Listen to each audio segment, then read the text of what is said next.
do apologize about the background noise. My mom decided to do laundry before my stream, but it should be done in a few minutes. Just checked it, and it will be done in a couple minutes. So hopefully by the time more people join, it should be gone. Yeah.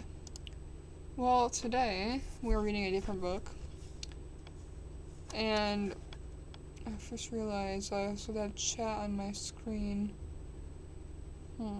I will fix that tomorrow. Because I literally set up having chat on my screen, then I just realized, oh wait, I did it for my webcam, my game one, not the full camera one. Hi! Yeah, I was supposed to have chat on my screen, but I forgot to do it for both my game one and my full screen camera one. Yeah. Well, I do not have chapstick. I was late to my own stream today, and I came and found my chapstick. This will be interesting. Oh, hi! Hi to you, too. But I have my tea at least, and I have my water, just no chapstick to be seen anywhere. It also doesn't help my desk is a huge mess. Yeah. Well, we are gonna get right into it. We have to yes. We are reading a new book because there is a first channel point thing in there that you can click. That can only be used one time per stream. We are reading a new book today because I finally went through the books that I can read on Twitch, and unfortunately, the last book I had, I am not allowed to read on Twitch. I got no warnings or anything, but I just don't want to risk my account being banned. Who wants to play video games? No, it's not popped up. No. There. Sorry. I forgot to click the transition button. I caught it in time though. Yeah, so since this is a public domain book, so we are allowed to read it on Twitch. And it's also my favorite. Will you give him a drink of water for Christ's sake? Okay, now you have to use that. Okay, yeah. Also, I made that too, so now you have to use that. I think it's a 5-minute space between, so you can't use it within 5 minutes of each other. So there's that too. I finally figured that out. So no more spinning my chat with water. My tooth really hurts right now. I don't know why. Maybe it's all the tea. I don't know. But this is my favorite book, and I'm excited to read it. They do not. But it's just it's a little reward. It's nice. You guys get a little reward for being in my chat. I can set up the bits one, but I have not done that. We are not gonna read the little blurb about Oscar Wilde, but we are gonna read the little preface. Sorry about that. You guys can see that? I don't know if you guys can see that. So the preface. The artists of the creator are beautiful things. To reveal art and conceal the artist is art's aim. The critic is he who can translate into another manner or a new material. Okay, I'm sorry about... Why is my Discord questions? Okay. Winter, if you're in here, I will respond to him after. I don't know why my Discord's still sending me stuff when I don't have the app open right now. Usually it doesn't.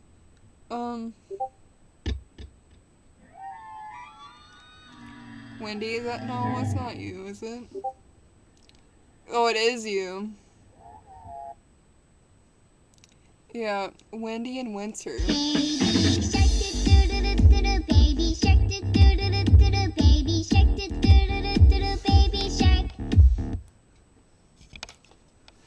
I'm gonna regret that, am I? At least Wendy got to use his special channel point button. Winter has not used hers yet. I'll be lurking a little bit. I'm installing Tale 2 Wasteland. Ooh. Okay,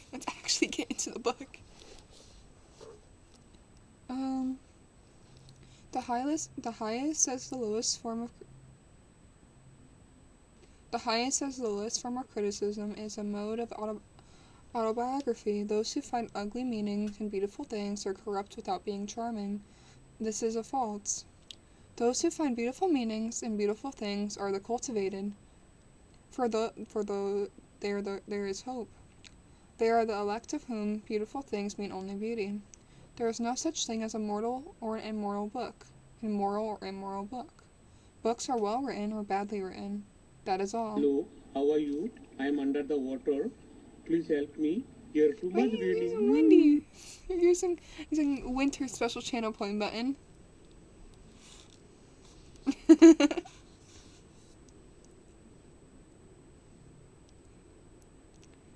19th century, a dislike of realism is the rage of the Cambion seeing his own face in a glass. Cambion is a boorish, ignorant slave, so, yeah. Seeing his own, a rage of Cambion seeing his own face in a glass. The 19th century dislike of...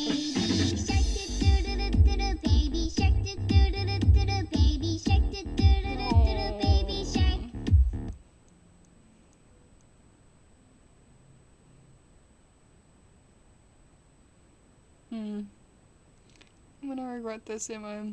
I should raise the prices. I'm gonna raise the prices after stream. And it lets me spam my channel points thing. Well, how many channel points do you have left?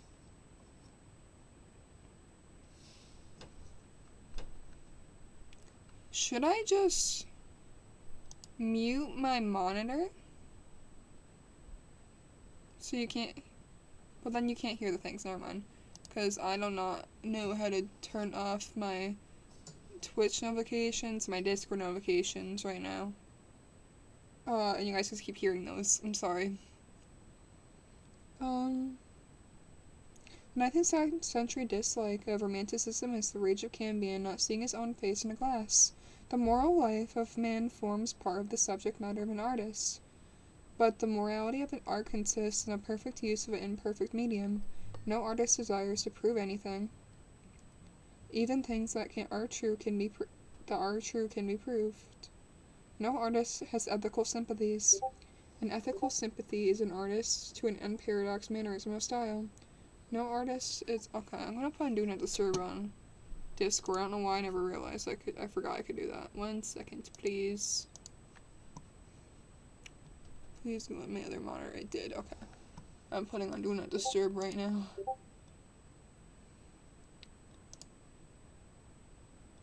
Okay, I am so sorry about that.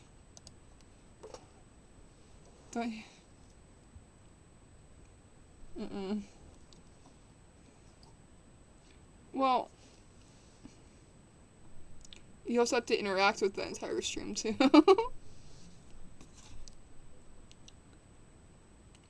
No artist has ethical sympathies. An ethical sympathy is an artist is an unparadoxical mannerism of style. No artist is ever morbid. The artist can express everything. Thought and language are two the artist's instruments of an art. Vice and virtue are the artist's material. Vice and virtue are the artist's material of an art. From the point of view of form, the type of all the arts is an art of musician. Will you give him a drink of water for Christ's sake? It's not been 5 minutes. It has been 5 minutes. I haven't gotten into the actual book yet. I don't have like a cavity or something. Like my tooth right here like hurts every time I drink something or eat something.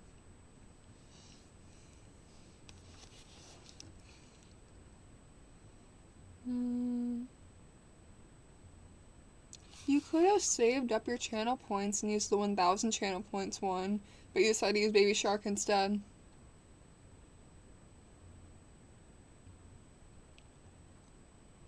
I forgot about that.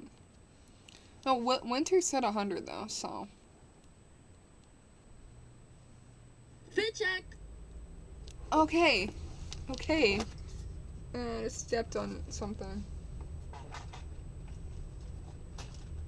This one today is boring, but I felt like that this would make me want to dress better. So I literally just had my Nuka-Cola shirt. You can't even see it. It's the Nuka-Cola Quantum shirt. And then I have Nuka-Cola on the back of it too. Yeah. And I have my cardigan over it, but that's just because it's cold. Yeah. Hi! How are you doing? I added channel points and I already regret it. My chat is spammed with channel points now. I haven't gotten in the book yet.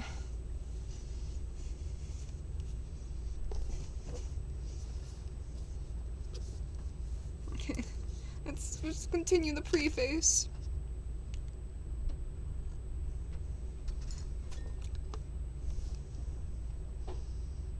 It's cold, okay? I think that's how you spell it. I don't know. But it's winter, okay? My summer outfits are gonna be a lot better. I just thought that would motivate me to actually have better outfits. This proves that you have never seen my TikTok before. I have a whole Fallout collection, and I got a lot of followers for making a Fallout video, and that's 110,000 views on it. Yes, I used to post a lot of Fallout content on TikTok, and I sometimes stream Fallout 76. Okay, we're just gonna skip the preface now, because I can't, okay. This is my favorite book. The Picture of Dorian Gray. Chapter 1. The studio was filled with the rich odor of roses, and when the light summer wind stirred amidst the trees of the garden, there came through the open door the heavy scent of the lilac, or the more delicate perfume of the pink flowering thorn. From the corner of the divan of Persian saddlebags on which he was lying, smoking was his custom, innumerable cigarettes, Lord Henry Walton could just catch the gleam of the honey-sweet and honey-colored blossoms of a laborium, whose tremulous branches seemed hardly able to bear the burden of a beauty so flame-like as theirs. And now then the fantastic shadows of birds in flight flitted across the long torso sheet curtains that were stretched in front of the huge window, producing a kind of momentary Japanese effect, and making him think of those pallid jade-facing painters of Tokyo who, throughout the medium of an art that is necessarily immobile, seek to convey the sense of swiftness and motion, the sullen murmur of the bees shouldering their way through the long unmowed grass, or circling with monotonous instances round the dusty gilt thorn of the straddling woodbine, seemed to make the stillness more oppressive. The dim roar of London was like the bourbon notes of a distant organ.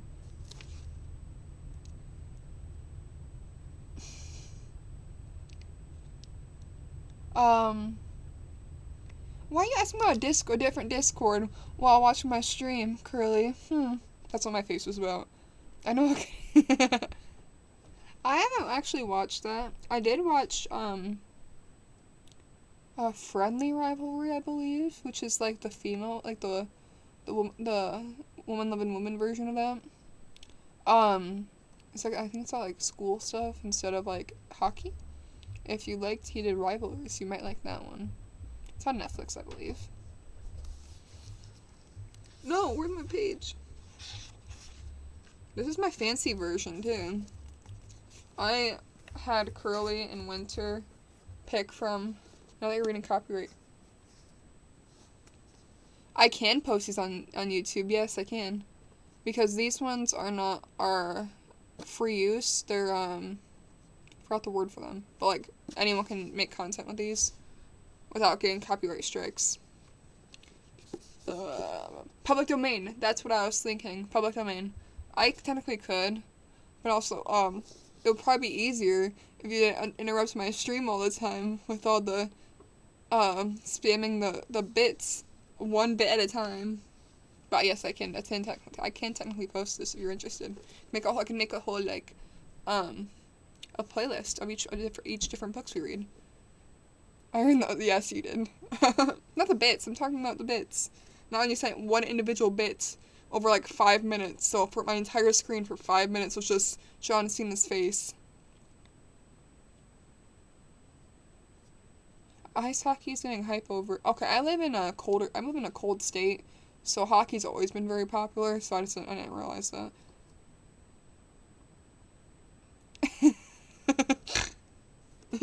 Yeah.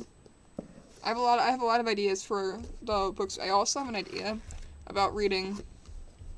So I know H.P. Lovecraft is very problematic, but I know someone requested if I could read horror books. I don't remember who it was, but I can read. I have every like short story in here. I could read like these and be like every day read like 2 after we're done reading Picture Dorian Gray. If you would be interested in that.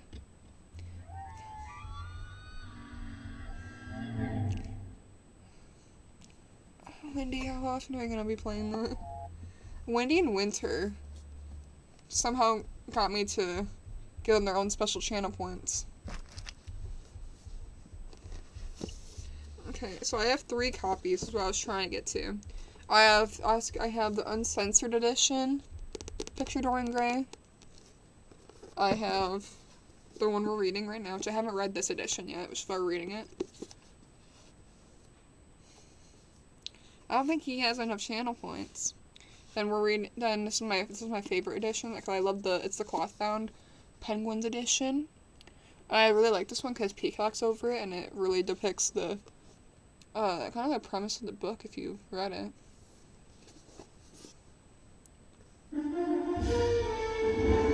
Hi! Welcome in the stream. I hope everyone is having an amazing day. Moog rated your channel with 15 Today, viewers. sorry, we barely even gotten in the book yet because my chat keeps interrupting me when I'm trying to read. Well, I said feel free to chat, but yeah. Hi, I'm Ultra Blue. I do reading streams. We are trying to get into The Picture Dorian Gray. It's my favorite book. But I also do Minecraft streams, and it's my favorite book, but we are first time reading on stream. I love this book. I have 3 editions of it. I love it. I've written so many essays on this book. On my 3 editions. I need more. I need the graphic novel version of it.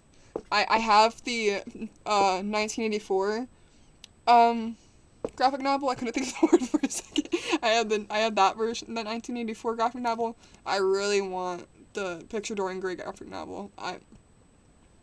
Okay, now let's try. Okay, let's actually try to get into it now. Perfect timing. Because for the past 18 minutes, I keep getting distracted. Okay, we're gonna start over because we're only 1 page in. Okay, chapter 1. The studio was filled with the rich odor of roses, and when the light summer wind stirred amidst the trees of the garden, there came through the open door the heavy scent of the lilac, or more delicate perfume of the pink flowering thorn. From the corner of the divan of Persian saddlebags, of which he was lying, smoking was his custom, innumerable cigarettes. Lord Henry Wotton could just catch the gleam of the honey-sweetened, honey-colored blossoms of the Laborium. Okay, I'm gonna butcher half these words because it's my first time reading this out loud. So, the Laborium, whose tremulous branches seemed hardly able to bear the burden of a beauty so flame-like of theirs, and now and then the fantastic shadows of birds in flight flittered across the long torso-chic curtains that were stretched in front of the huge window, producing a kind of momentary Japanese effect, and making him think of those pallid jade-facing painters of Tokyo who, through the medium of an art which is necessarily immobile, seek to convey the sense of swiftness and motion, the sullen murmur of the trees shouldering their way through the long unmowed grass, or circling with monotonous emphasis around the dusty gilt horns of the straddling woodbine. seemed to make the stillness more oppressive. The dim roar of London was like the bourbon notes of a distinct organ. In the center of the room, clamped to an upright easel, stood the full-length portrait of a man of extraordinary personal beauty. And in front of it, some little distance away, was sitting the artist himself, Basil Hallward, whose sudden disappearance some years ago caused by the time such public excitement and gave rise to so many strange conjectures. My lips are very chapped right now. Oh, I literally have my chapstick right here. I was looking for a second ago, and I'm again, my stream was like, oh, I forgot my chapstick. It was hiding behind my tea. That's great.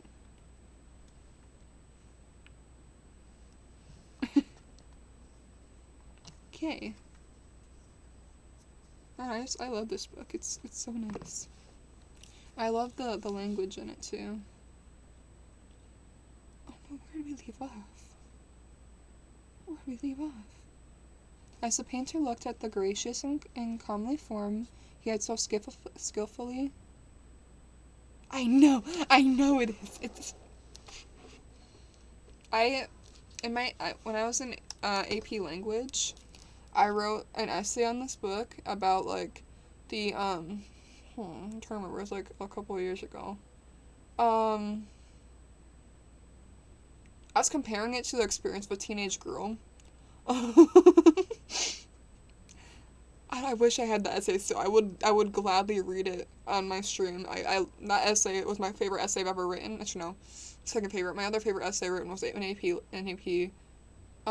Lit. No, okay, that one was in AP Lang. My favorite essay I've written was in AP Lit, and it was about a secret history. I wish I had the essay still. I got 100% on that, and my teacher never gave out 100%, and she wrote little notes all in it. I was so, yeah.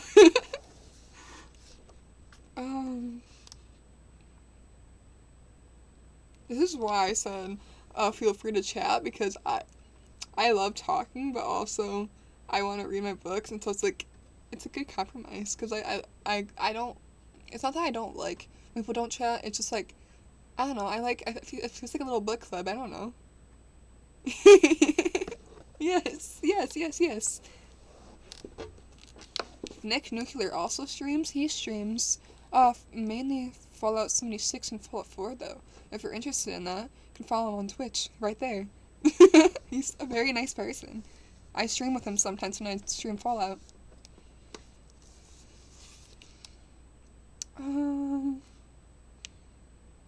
So my one issue is I always lose my pace when I talk for seconds. Sometimes I feel like I should do this in the just chatting section just because of how often I chat in between reading my books, but then I'm like, no, I want to read in the reading and writing section.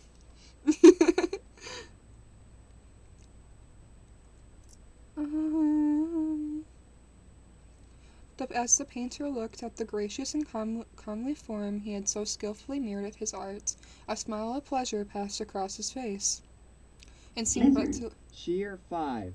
Curly underscore is Yes. underscore QT Oh no, wait, cheered 5 you're bits. gonna spam that, aren't you?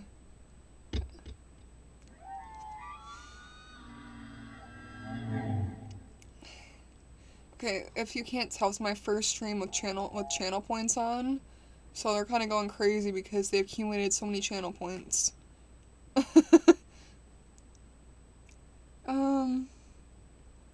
So this is probably not gonna be a calm stream like it normally is because, yeah.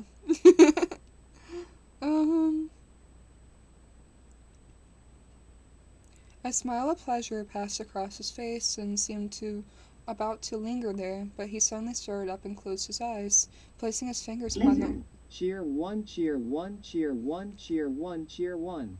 Curly Okay. underscore is underscore QT cheered 5 bits. Do I have to bring it to 10 at this point? You've said you weren't gonna spam it anymore since that's 5. It was at 1. That was not a good idea. For like 5 minutes straight, my last stream, it was for like just bits on the screen for like 5 minutes. Like I changed it because it was John Cena's face with that, the meme that had it, I think it was with him, I believe. And, yeah. And so it got pretty annoying, so I had to change it so I wouldn't get annoyed anymore. And I thought it was funny when I did put it. A smile of pleasure passed across his face, and it seemed about to linger there, but he suddenly stared up, and closing his eyes, placed his fingers upon his lips as though he sought to imprison within his brain some curious dream of which he feared he might awake. It is your best work, Basil, the best thing you've ever done. Oh, this reminds me, I'm sorry for changing the thing, but, I was so upset when I heard that they're making, like, a movie of this, and they're gonna make Basil and Dorian brothers, and I was like, oh, okay. Like, I don't see how they can do that. Well, I guess it could be possible. I would hate that, though. But, like, with it being, like, the content of it, book, and him committing sins and stuff, I guess they can do that still. But I would, it would be very weird watching that. Yeah. That just made me think about this when I saw Basil's name. It's your best work, Basil, the best thing you've ever done, said Lord Henry languidly. You must certainly send it next year to the Groves and... I'm gonna sneeze.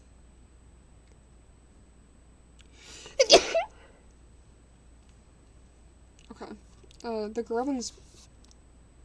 Half these words in here, I forgot how the language of this book is. Like, I love the language in this book, but then I was like, oh wait, I'm gonna mispronounce half these things.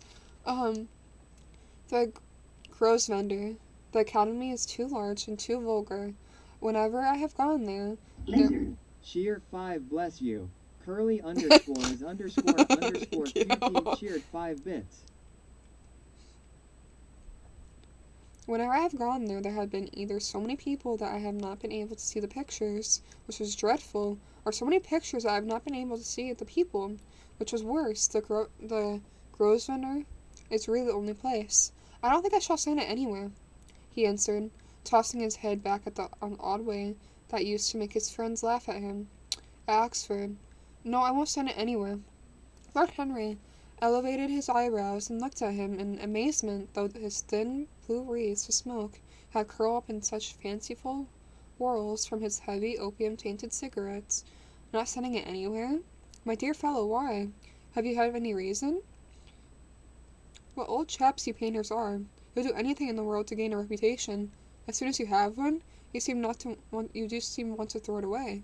It is silly of you, for there is only one thing in the world worse than being talked about, is that not being talked about. A portrait like this would set you far above all the young men in England, to make the old men quite jealous, if old men are ever capable of any emotion. I know you will laugh at me, he replied, but I really can't exhibit it. I have put too much of myself into it. Lord Henry stretched himself out of the divan and laughed.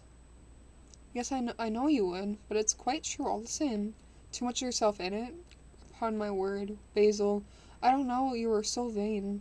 I really can't see any resemblance between you and with your rugged, strong face and your coal-black hair and this young Adonis, who looks like as if he was made out of ivory and rose leaves. Why, my dear Basil? Is he a narcissus? And you, well... Okay, so when they're saying narcissist, they're thinking, well, so technically it is the word narcissist, but it was actually based on, like, the myth that was named after Narcissus, which was this person who, actually, it's kind of the same thing, I guess, but I don't know why I'm explaining this. Well, I already started explaining it, so I can just stop explaining it. In I think it's the Greek myth by Ovid, I believe, he looks into this river, and he's so enamored by his beauty, he just sits there, and just withers away, because he refused to look away. I would consider this a horror book. I don't know. It's like, has, I guess, horror elements to it, but it's also, like, not a traditional horror book, if that makes sense. Like, is there a page in here that I can explain this good? I'm horrible at explaining this book. There's just not any other of my books. Okay, this one does.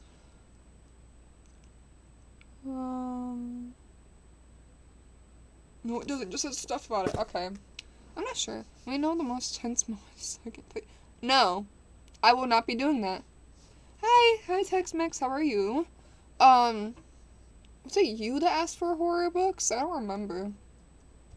Is there you or someone else? Anyway, I would consider this a horror book. It's horror elements, at least. Yes, it was. Yes, I knew it was you. I knew it was you. Yes, you might like this. This is my favorite book.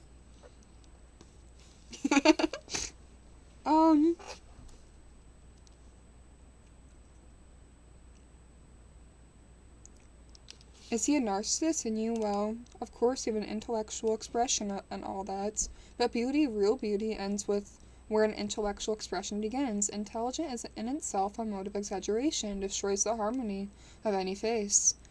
The moment one sits down to think, one becomes all nose, or all forehead, or something horrid.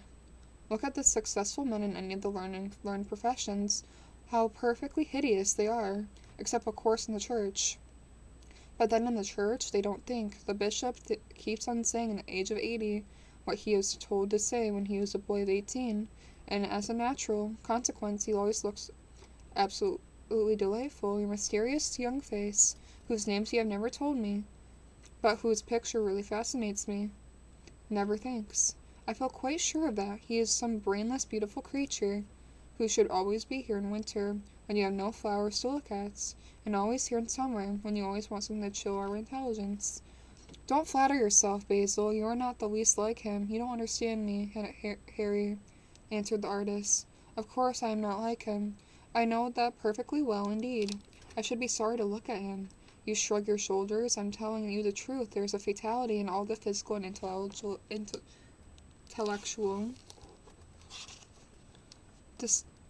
distinction.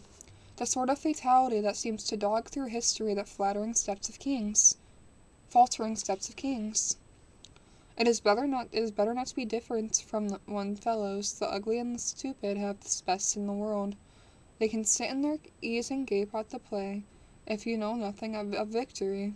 They are at least spared the knowledge of defeat. They live as well as all should live, undisturbed, indifferent, and without disquiet. They are neither bring ruin upon others, not ever receive it from alien hands. Will you give him a drink of water for Christ's sake? Okay, I actually do need water now.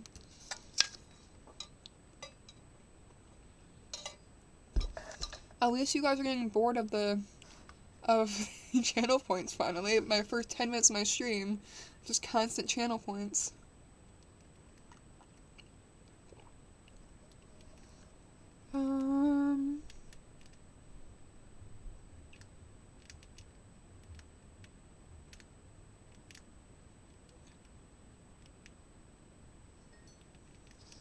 Trying to remember where I played. Okay. They live as well as we all should live, undisturbed, indifferent, and without disquiets. They neither bring ruin upon others, not even receive it from alien hands. Your rank and wealth, Harry, my brains such as they are, my art whatever it may be worth, Dorian Gray's good looks, we shall all suffer for what the gods have given us, suffer terribly. Dorian Gray, is that his name?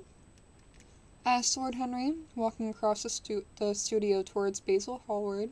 Yes, that is his name. You have 1,000 channel points? Winter told me to do this. I didn't want to do this one. Winter told me to do this one. Watch, I could do it, but okay. You're being merciful? You're being merciful? Tex-Mex, did you get, inspired by those words of do not tempt me, I'm being merciful? Okay.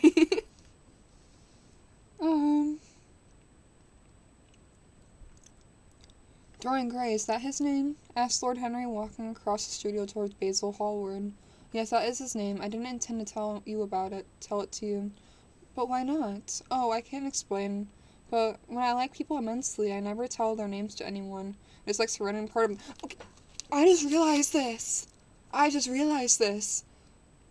So, in folklore, I am a big folklore nerd, okay?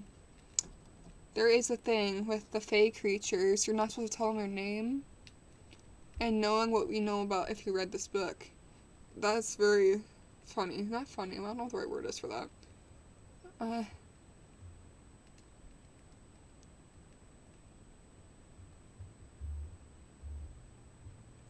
Well, Wendy chose to... Wait, what? I don't know if I like the... What killing Wendy... I don't know, are you talking about Wendy's special channel point thing? I'm not getting into that. That is not... those W word... The Wendy's are not a deer. Are not deers. That... I'm not getting into this right now. Anyway, for fae creatures, you're not supposed to tell them their name. Because they can, like... It basically takes a part of you. They'll say your name, all this stuff, and they... Yeah. And so saying this... Oh, I can't explain. When I like people immensely, I need to never tell them their names to anyone. It's like surrendering a part of them. That's folklore! I've read this like 3 times. I've never realized I never noticed that. I have grown to love secrecy. It seems like the one thing that can make modern life mysterious or marvelous to us. Cheer 1, cheer 1, cheer 1, cheer 1, cheer 1, cheer 1, cheer 1, cheer 1, cheer 1, cheer 1. Curly underscore Okay, at least you can't do individual ones now. QT cheered 10 bits.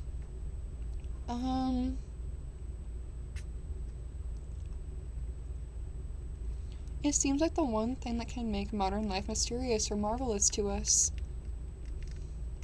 The commonest thing, and it's delightful if one hides it. When I leave town now, I never tell my people where I'm going. If I did, I would lose all of my pleasure. It's a silly habit, I dare say, but somehow it seems to bring a great deal of romance into one's life.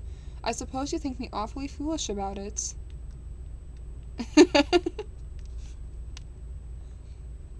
Not at all, answered Lord Henry.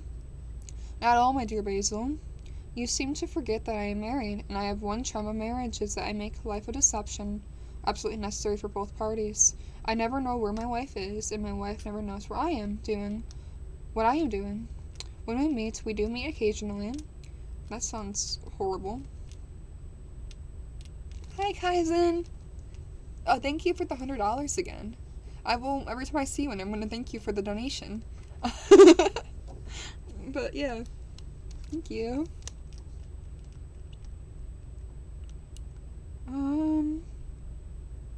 When we meet, we do meet occasionally. When we dine out together or go down to the Duke's, we tell each other the most absurd stories with the most serious faces. My wife is very good at it, and much better, in fact, than I am. She never gets confused over her dates, and I always do. When she does find me out, she makes no row at it at all. I sometimes wish she would, but she merely laughs at me. I hate when you talk about your married life, Henry, said Basil Hallward, strolling towards the door that led into the garden. I believe that you are really a very good husband, but you are throughout Cheer 5. Curly underscore is underscore QT cheered 5 bits.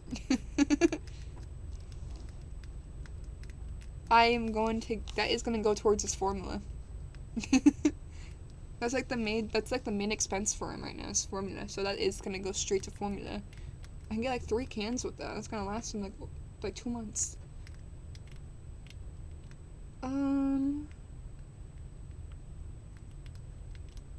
Where did I leave off? I believe that you are a very good husband, but then you are thoroughly ashamed of your own virtues. You are so extraordinary. Are an extraordinary fellow. You never say a moral thing. Cheer 5. Curly underscore. I know it is. Underscore QT cheered 5 bits. You're not supposed to listen to it. It's been because every 30. It's a minute and 50 and a minute and 30 seconds because it's the least amount. It's the least amount I can do without pre-rolls, and I absolutely hate pre-rolls. I'm sorry. Well, I hope you have a nice night at work. I know, that's why I get it on sale. I get the sale one, which is like $30 for the 50. Well, Similac is normally like $50, so I get Enfamil instead, which that one's usually like 30 for the big one. If we have coupons, which I always have coupons. Lizard. Cheer 5.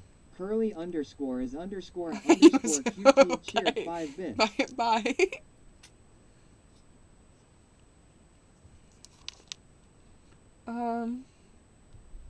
You're an extraordinary fellow.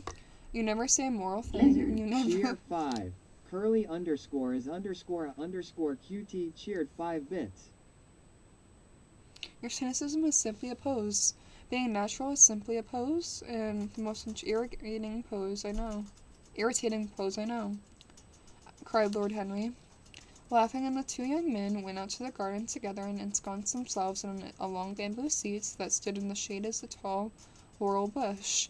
The sunlight slipped out over the polished leaves and the grass. White daisies were tremulous. After a pause, Lord Henry pulled out his watch. "I am afraid I must be going, Basil," he murmured.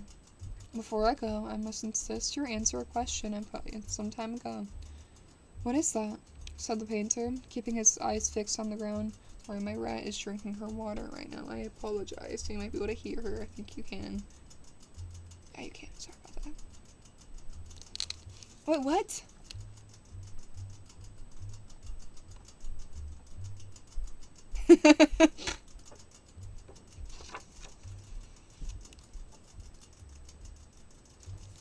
Hello, how are you? I am under the water. Willow Please using help her me. special channel You're too point much finally. reading. Winter using her special channel point finally. Well, make sure you have your notifications turned on. I'm sorry about that. Will you give him a drink of water for Christ's sake? Okay, for context, Willow helped me make my channel points, so she's abusing my.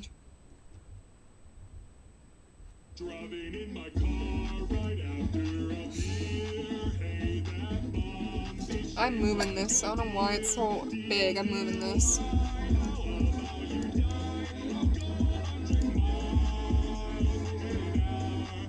little do you know I filled up on gas. I'm again. Okay, they're moved and it's smaller now. Yeah, this was Winter's idea, by the way.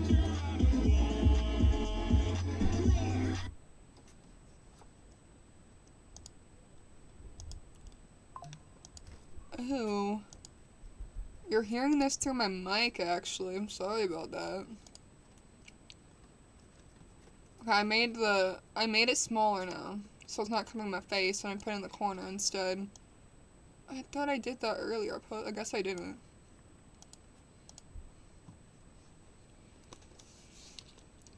Okay.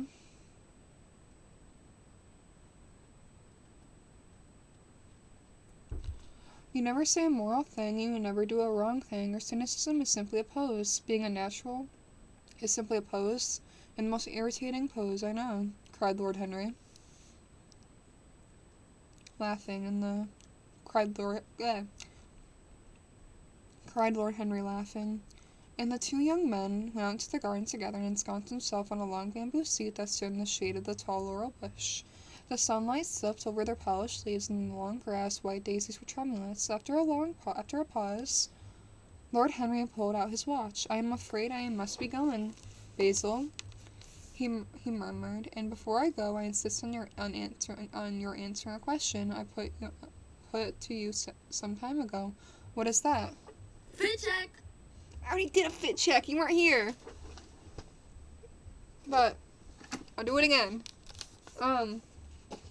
My outfit today is not that good, but I just did it because I thought it would motivate me to make better outfits. I'm just gonna show. I have my fold-out shirt. I don't know if you can see that. And it's also one up here too. Right there. Yeah, and I have my cardigan. Wendy said I looked like a librarian. I just sat in my book. Sorry, book. Sorry, fancy looking book.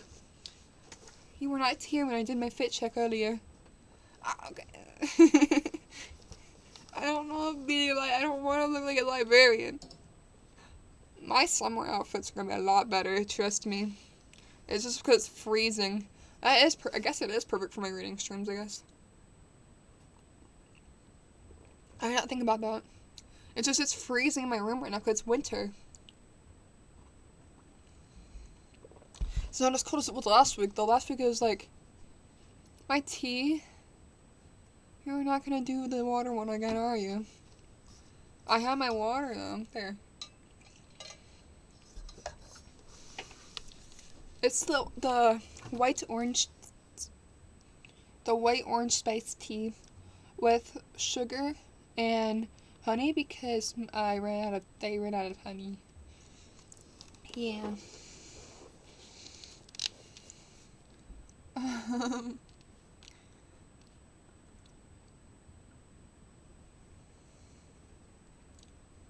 After a long pause.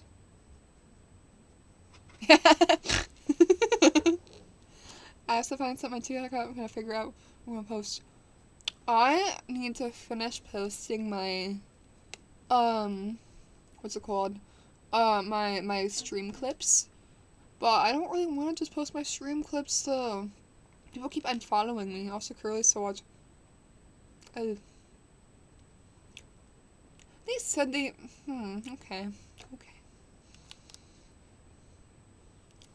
Stream clips, and just post like your interests. That's what I do. I need to post more Fallout stuff. Some people are unfollowing me now because I haven't posted Fallout stuff in a long time. So I need to post more of that stuff. I also love posting Fallout stuff. I just ran out of ideas. Oh, poor cousin is live. Just really want.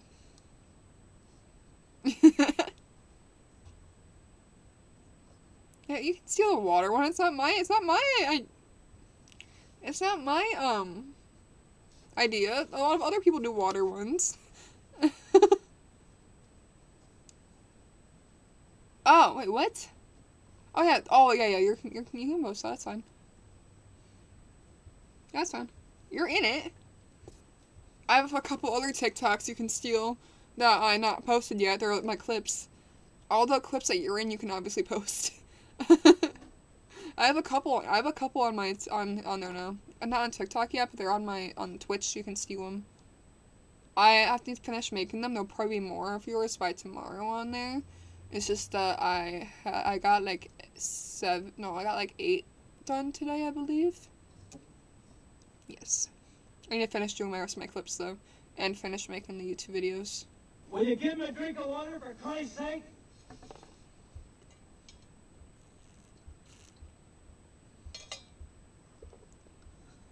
As long as you have the. Driving in my car right after a beer. Hey, that bomb is shaped like a deer. DUI, how about you die? I don't know why I listened to Willow doing this. I'm turning this down, I'm sorry.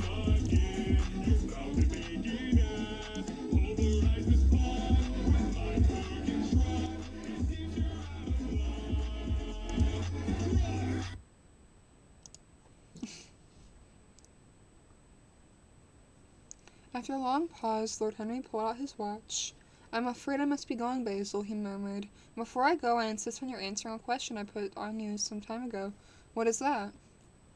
Said the painter, keeping his eyes fixed on the ground. You know quite well. I do not, Harry. So Harry is Henry, by the way. My first read-through, I was very confused about that. But Harry is Henry. Well, I will tell you what it is. I want you to explain to me why you won't exhibit Dorian Gray's picture. I want the real reason. I told you the real reason. No, you did not. You said it was because there's too much of yourself in it. Now that is childish. Harry, said Basil Hallward, looking him straight in the face, every portrait that is painted with feeling is a portrait of an artist, not of its sitter. The sitter is merely the accident. The occasion. It is in not who he is revealed by the painter. It's rather a painter who, on the colored canvas, reveals himself. The reason I will not exhibit this picture is that I'm afraid that I have shown it in the secret of my own soul. Showed it the secret of my own soul. Lord Harry laughed. And what is that? He asked. I will tell you, said Lord Hallward. but an expression of perplexity came over his face.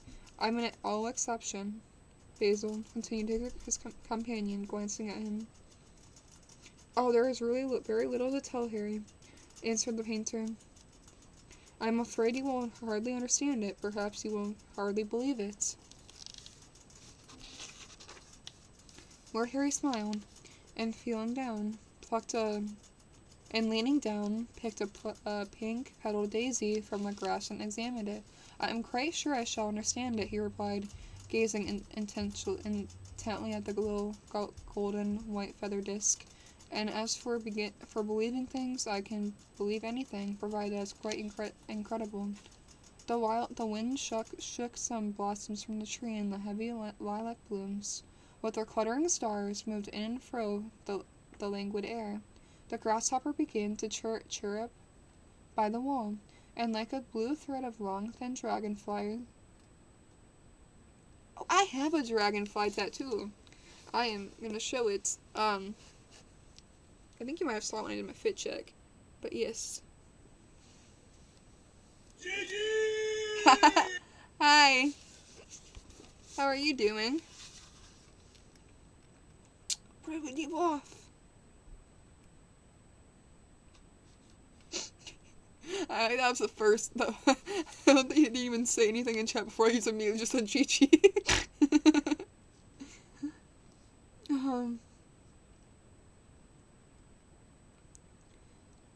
And like a blue thread of long, thin dragonfly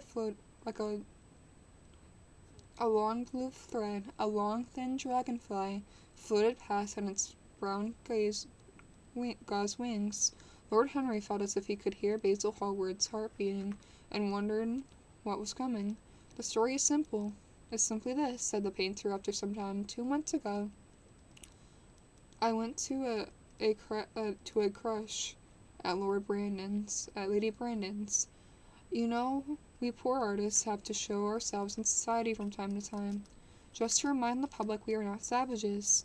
With an evening coat and a white tie, as he told me once, anybody, even a stockbroker, can gain a reputation for being civilized. I am doing great. I have barely gotten into this book because people keep using the channel points because I just started doing it, and I love it. But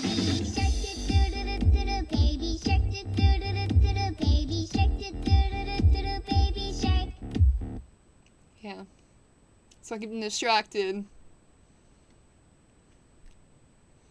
That makes sense. At least by next stream, you guys should be all out of channel points. So next stream will be less.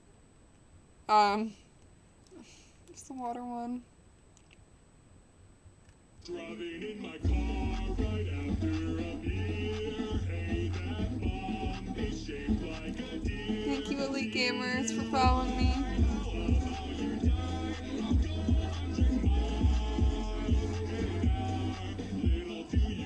You like watching me suffer. Might want to set the time up a bit more. I do need to. I can't do this right now, though. Thank you. Oh no. Elite Wait, Gamer LN followed your channel. I appreciate the Will you follow. give him a drink of water for Christ's sake?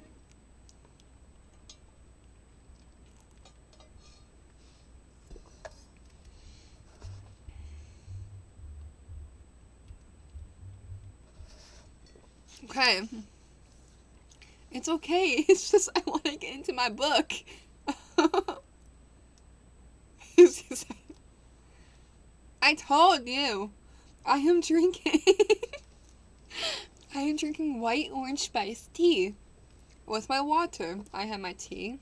Well, that's my bad hand. I do not need to grab that with my bad hand. Tea and water with no ice because I learned not to. You asked me the question earlier. Yeah, do not put ice in water if you're reading out loud for long periods of time.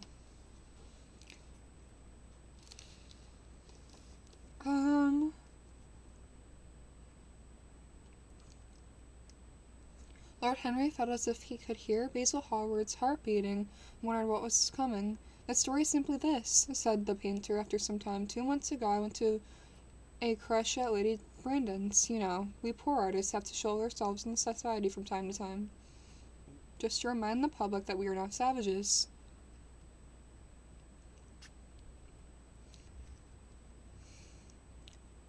Okay, so Fallout 4, obviously. We're comparing Fallout 4 to 76. But Fallout 76 is a lot more fun to stream, though. It's very fun with friends. So it depends on what you're asking. Overall, Fallout 4. But for streaming, Fallout 76. Also, definitely not saying that because I have 500 hours in Fallout 4, and it gets a little boring without mods. Yeah. Overall, then Fallout 4. It's just not a fun game to stream for me, though. Fallout, because like, I like the multiplayer aspect for Fallout 76.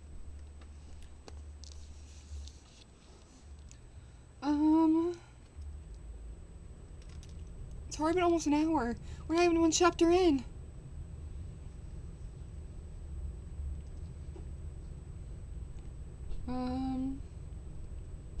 Just to remind, we have to show up in society from time to time to remind the public that we are not savages. With an evening coat and a white tie, as you told me once, anybody, even a stockbroker, can gain a reputation for being civilized. Well, after I had been in the room for about 10 minutes talking to a huge, overdressed dowager and tedious academics.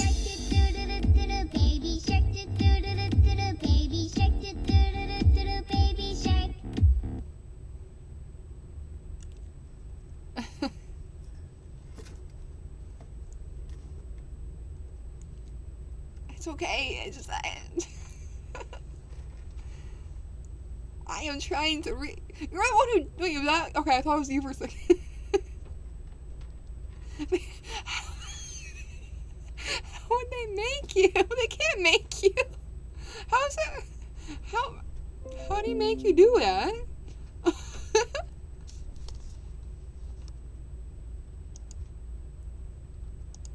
Wait, I need to turn on my notifications real quick. Go to notification settings. I'm turning off notifications right now. I'm sorry, so you don't have to hear that anymore. Yeah, but Curly could not still make you do that right now. Because he's not even on my stream. He knows too much. Like the little voice.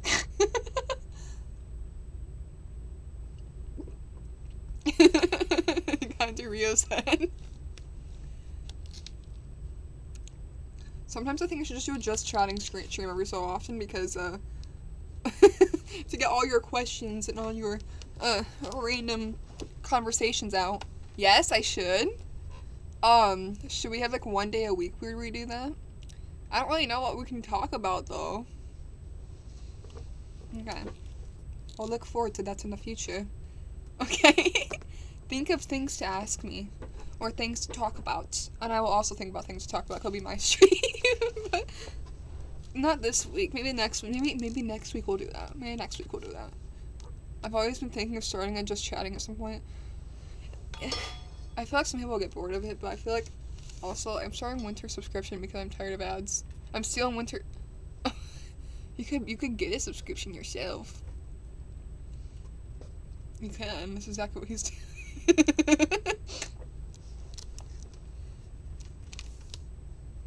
Okay. Winter didn't even buy her subscription. She got gifted a subscription, I'm pretty sure.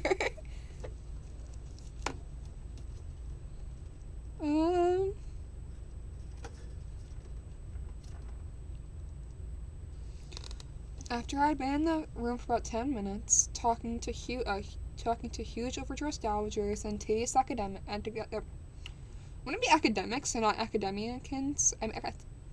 Academicians? Wouldn't it be academics? It's also the 1800s though, so that could be why it's saying that. Yeah. I'm gonna say academics. It's the same thing, I'm pretty sure. This is academicians. I suddenly became conscious that someone was looking at me. I turned halfway Will around you and give saw. me a drink of water for Christ's sake? I'm upping the limit on. I'm upping the time limit for all these things. Merry Christmas, one and all! Rythos gifted 1 subscription.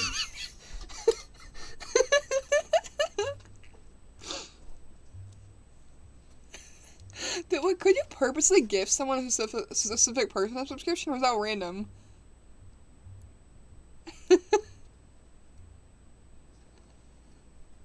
Thank you, Rio. Not my water emotes.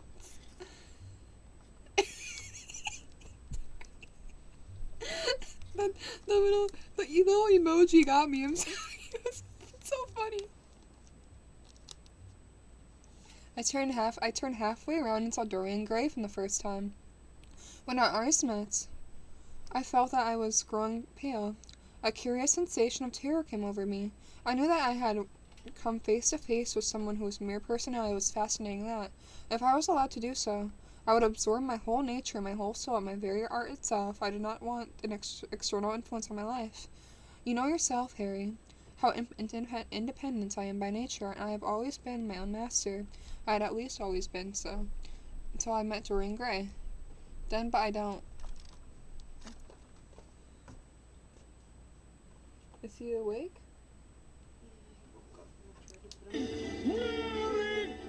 Just gifted. Okay. Curly underscore is underscore a underscore QT gifted 1 subscriptions.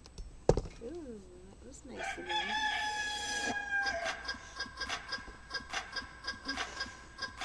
Do you want to watch me read some books? The baby joined us.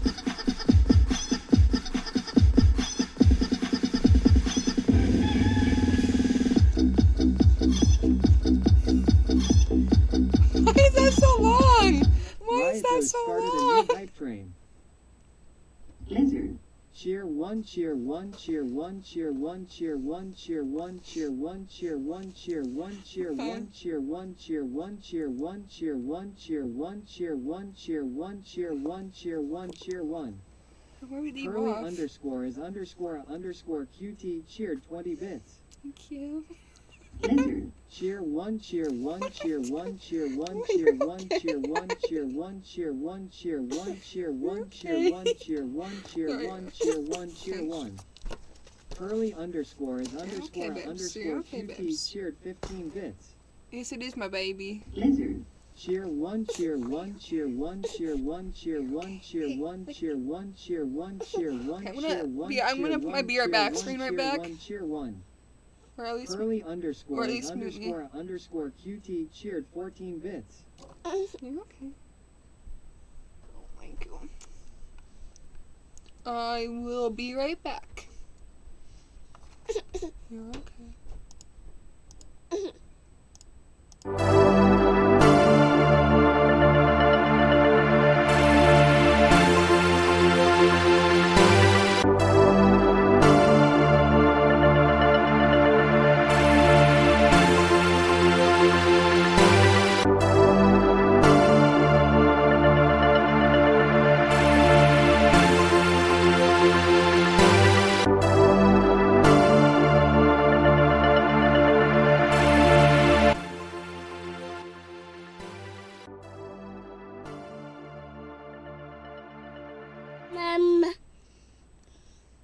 Okay, we're gonna try to read like this. I'm sorry. He does not want to sit down right now. Oh, the baby's name is Jordan. I'm sorry. Okay. Where we leave off. You can hold the book, that's fine.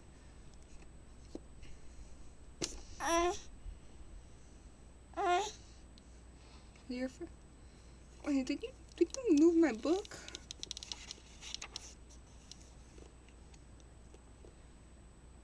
Okay. You're okay. Okay, of course, you don't want to sleep. Normally I stream after 8 p.m. because he's asleep by now. And of course, My mom brought him down. He's not asleep right now. You not like this book? You not like this book? Okay. We're trying to read like this.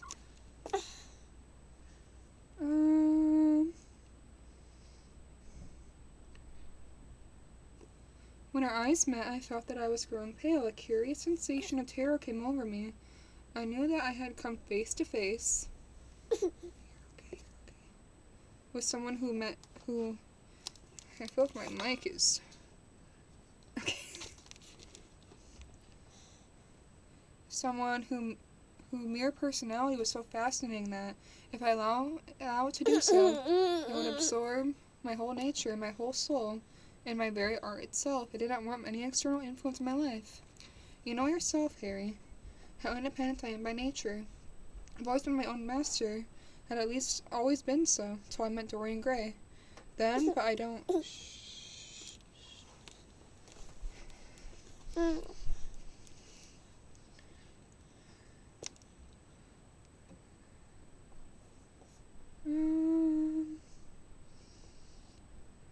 Until I met Dorian Gray. Then, but I don't know how to explain it to you. Sometimes something. Oh, baby.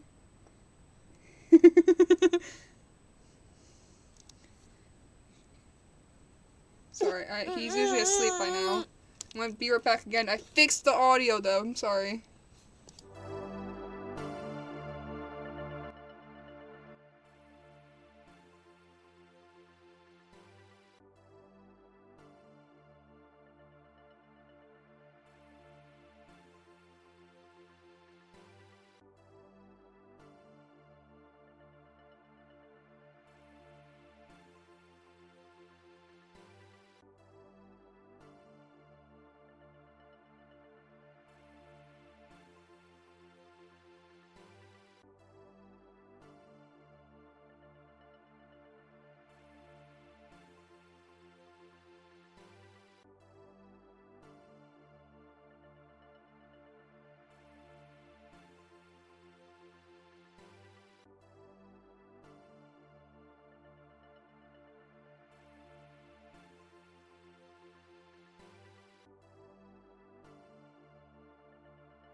Okay, I am back, and the baby is back asleep. I apologize for that. Normally he's asleep by now, but he decided to wake up, so his grandma's just like, oh, I'm gonna bring him downstairs right now. And usually he's like chill and just wants to sit in my lap, and not today. He was fine. Yeah. He was fine for like a minute, just sitting there. And he's like, I don't want to sit anymore, and just want to stand up. And then started hitting the book. And he was about to fall back asleep, and my mom came back downstairs to grab him. Because she loves doing nighttime with him. And normally he's already asleep by now. And usually he falls asleep like 2 hours ago. He's a long sleeper, so he normally falls asleep around 7 p.m. and it's 9 p.m. right now. So he's usually not awake by now. Yeah. He is very adorable. He's a very, very cute baby. Okay, where do we leave off? We're not even 15 chapters in the book, say. In the running for least productive. Yes, we are. This is the least productive reading stream at all. I mean, ever. I don't know. Sorry. This is probably my least productive reading stream ever. I would more put this in the just chatting stream, but it is what it is. All this next reading stream, you guys will not have all the channel points.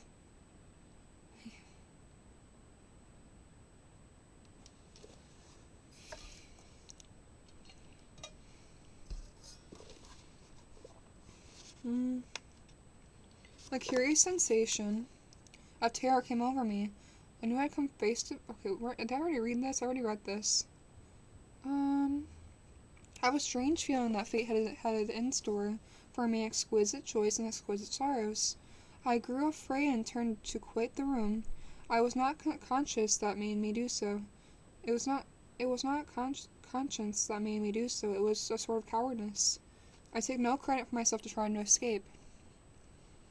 Conscience and cowardice are really the same thing, Basil. Consciousness is the trade name at the firm. That is all. I don't believe that, Harry. And I don't believe you do either. However, whatever was my motive, and it may have always been pride. I used to be very proud. I certainly struggled at the door. There is, of course, stumbled against Lady Brandon. Will you give him a drink of water for Christ's sake? I will give you more emojis. I'm sorry. I will, I promise.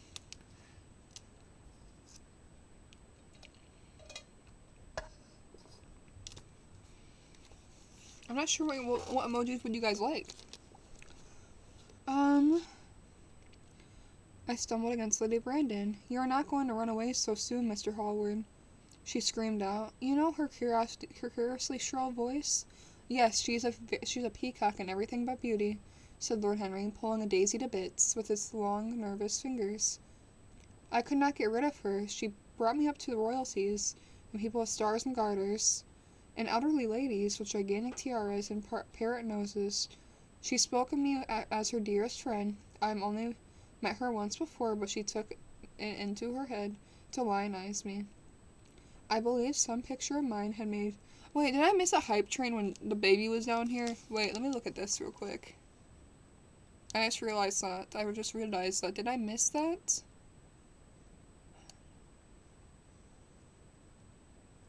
Oh, I missed 2 subs? Wait, I think I did. Thank you. How do you even do that? I know that's the thing you can do. Rio and Curly.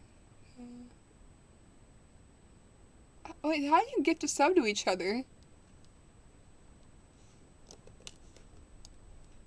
I don't really know about the baby one. I just don't really like putting them on the internet so much, you know? I couldn't really, like, stop that one, though. Because she's already downstairs with him.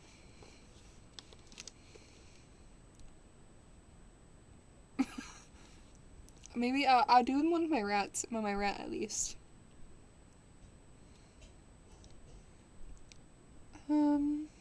I could not get rid of her. She brought me up to I already read this part. She spoke of me as her dearest friend. I had only met her once before, but she took it into her head to lionize me. I believe some picture of mine had made a great success at the time, but at least I had been chattering about in the penny newspapers, which is the 19th century standard of immortality. Suddenly I found myself face to face with a young man whose personality had so strangely stirred me. We were so close, almost touching. Our eyes had met. It was reckless of me, but I asked Lady Brandon to introduce me to him. Perhaps it was not so recklessness after all. It was simply inevitable. We would have spoken to each other without any introduction. I am sure of that. Dorian told me so much afterwards. He too felt as if we were destined to know each other. And how did Lady Brandon describe this wonderfully young man? Asked his companion. I know she goes in for giving a rapid, precise of all her guests. I remember her bringing me up to a Trudence, a red-faced old gentleman covered all over with orders and ribbons. She hissed into my ear in a tragic whisper, which must have been brought perfectly audible to everyone in the room, and most astounding details. Yeah, people can be really weird. Like I rarely do post them on TikTok. If I do post them on TikTok, it's like I've only posted them like 3 times. And since I started posting on TikTok, and it was like funny moments, you know? Like it was like the last time I posted them It was like when he was giggling, and as soon as he noticed the camera was on him, he just like went completely straight face. Like, it was really funny. The only other time I posted him was for a Halloween thing, and I think that's it. Oh, the Halloween thing. Then the only other time I posted him was when he was like 3 months old and he was banging his hands on the keyboard. Yeah, I thought he's like, oh, future gamer here. Yeah, so I've only posted him like 3 times on TikTok.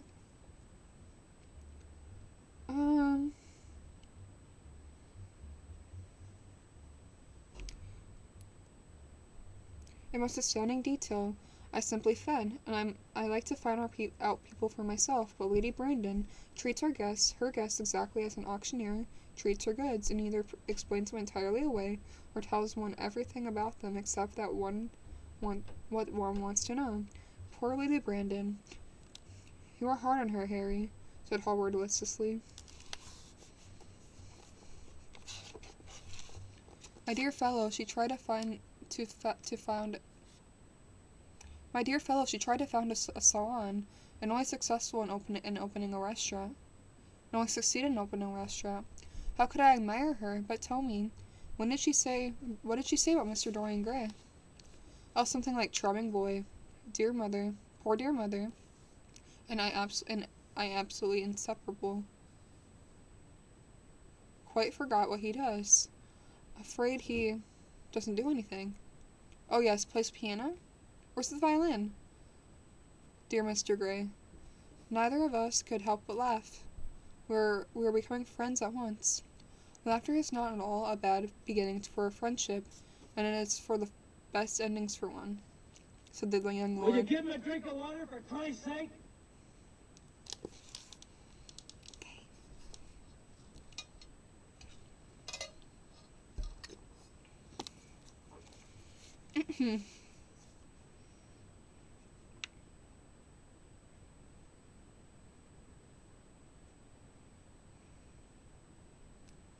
Howard shook his head. You don't understand what friendship is, Harry, he murmured, or what enmity is, for that matter. You like everyone, and there is to say you are indifferent to everyone. How horribly unjust of you, Lord Henry cried, tilting his hat back and looking up at the little clouds that, like ravelled skeins of glossy white silk, were drifted across the hollow turquoise of the summer sky. Yes, horribly unjust of you. I made a great difference between people. I choose my friends for their good looks, my acquaintances for their good character, and my enemies for their good intellects. A man cannot be too careful with the choice of his enemies. I have not made one who is a fool. I have not got one who is a fool. They're all men of some intellectual power, and consequently they all appreciate me. Is that very vain of me? I think it's rather vain. I should think it was, Harry. But according to your category, I must be merely an acquaintance. My dear old Basil, you are so much more than an acquaintance, and so much less than a friend. A sort of brother, I suppose. Oh, brothers, I don't care for brothers. My elderly brother won't die, and my youngest brothers never seem to do anything else. Harry! Exclaimed Hallward, frowning. My dear fellow, I am not quite serious. I can't help but detesting my relations. I suppose it comes from the fact that none of us can stand other people having the same faults as ourselves. I quite sympathize with the rage of the English democracy against what we call the vices of the upper orders. The masses feel that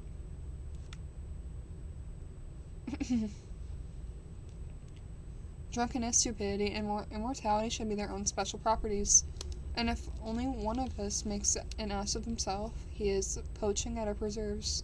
When poor Southwark got into that divorce court, their indignation was quite magnificent. And yes, I don't suppose that but 10% of the proletariat live correctly. I don't agree with a single word that you have said, and what more, Harry, I feel sure you don't either. Lord Harry stroked his pointed brown beard and tapped the toe of his leather boot with a tasseled ebony cane. How English of you, Basil. That is the second time you have made the observation. If one puts forward an idea of a true Englishman, always a rash thing to do, but never dreams of considering whether the idea is right or wrong. The only thing he considers as any importance is whether one believes in oneself. Now, the value of an idea has nothing whatsoever to do with the sincerity of a man who expresses it. Indeed, the probabilities are the more insincere the man is, the more purely intellectual will the idea be. As in that case, it will rather be colored by either his desires or his prejudices.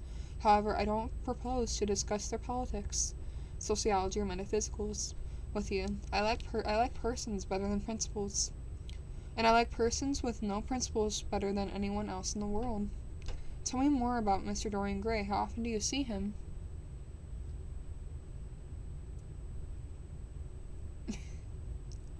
Every day. I couldn't be happy if I didn't see him every day. He's absolutely necessary to me. How extraordinary! I thought you would never care for anything but your art. He is all my art to me now, said the painter gravely. I sometimes think, Harry, that there is only two eras of an importance in the world history. The first is the appearance of a new medium for art, and the second the appearance of a new personality for art too, also. But the invention of oil painting was to the Venetians, in the face of Antinous? It was a Roman name, okay. Was to late Greek sculptors. It's a Roman emperor. In the face of Dorian Gray will someday be to me, although not merely that I paint from him, draw from him, sketch from him, of course I have done that.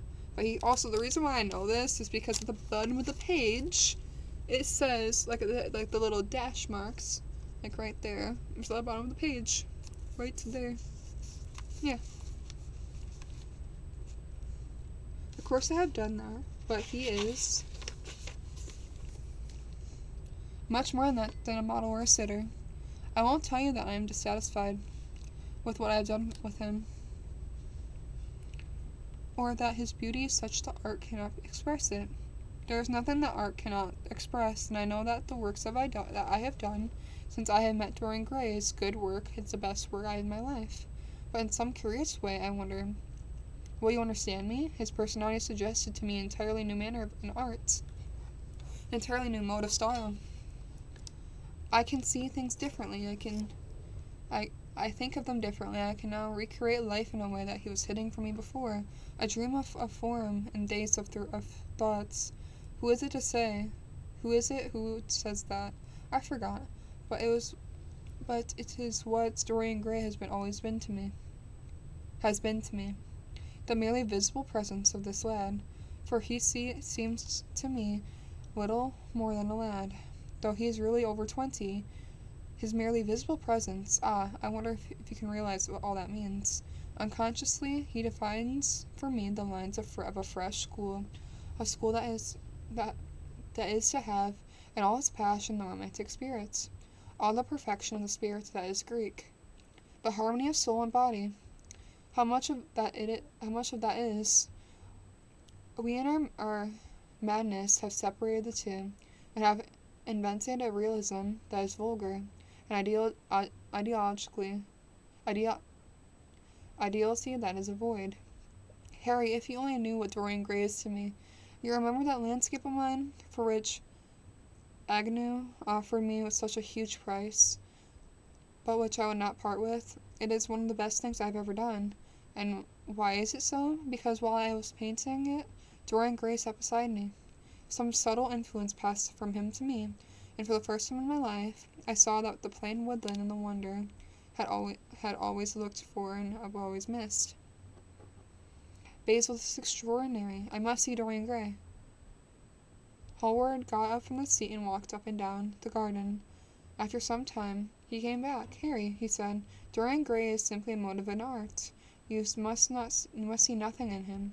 I see everything in him. He is more present in my work than when no image of him is there. He is a suggestion. He is, I have said, of a new manner. I find him in the curves of certain lines, in the loveliness and subtleties of certain colors, that is all. Then why don't you exhibit his portrait? Said Lord Henry. Because without intending it, I have put into it with some expression of all the curiosities artistically adultery of which, of course, I would never care to speak to him. He knows nothing about it. I shall never know anything about it, but the world might guess it, and I will not bare my soul with the shallow prying eyes. My heart shall never be under the microscope, their microscope.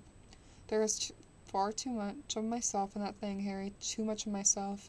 Poets are not so scrumptious as you are. They know how useful passion is for publication. Nowadays a broken heart will run too many editions. I hate them for it, cried Hallward. An artist should create beautiful things, but should put nothing of his own life into them. We live in an age where men treat art as if it was meant to be a form of autobiography. We have lost the abstract sense of beauty. Some days I will show the world what this is, and for that reason the world shall never see my portrait of Dorian Gray. That's why it's called The Portrait of Dorian Gray.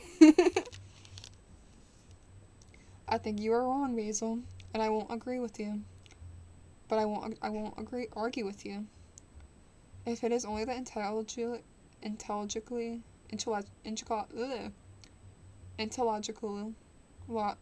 lost who ever argue, tell me, is Dorian Gray very fond of you? The painter considered it for a few moments. He likes me, he answered after a pause. I know he likes me, of course. I flatter him dreadfully. I find a strange pleasure in saying things to him that I know I shan't be sorry for having said. As a rule, he is charming to me, and we will sit in the studio and talk for 1,000 things. Now and then, however, he is horribly thoughtless, and seems to take a real delight in giving me pain. Then I feel, Harry, that I have given away my whole soul to someone who treats it as if it were a flower to put on his coat, but a decoration to charm his vanity, an ornament for a summer's day. Days in summer, Basil, are apt to linger, murmured Lord Henry. Perhaps you will tire sooner than he will. It is a sad story to think of, but there is no doubt that genius lasts longer than beauty. That accounts for the fact that we all take such pains to over-educate ourselves. In the wild struggle for existence, we want to have something that endures, and we will fill our minds with rubbish. In facts, in the silly hope of keeping our place. The thoughtfully well-informed man, that is the modern ideal, and the mindless, thoroughly well-informed man is a dreadful thing. It is like a bric-a-brac shop, all monsters and dust, with everything priced over its proper value. I think you will tire first, all the same. Some days you will look at your friend, and will seem to you as if he is out of the drawing, or you won't like that his tone or color, or something. You will bitterly reproach him in your own heart, and seriously think that he has behaved very badly to you. The next time he calls, you will be perfectly cold and indifferent. It will be a great pity, for it will alter you. What you have told me is quite romantic, a romantic of art, one might call it, and worse of having a romantic is any kind of that is so unromantic. Will you give him a drink of water for Christ's sake? If one were a person to give a sub, you would have the leaderboard full. It is true.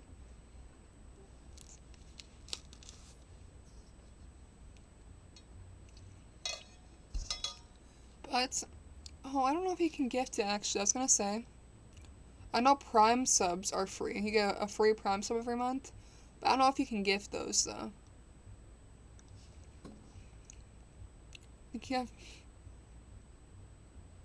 Yeah, sadly. Yeah. It's okay, I'm here, yes.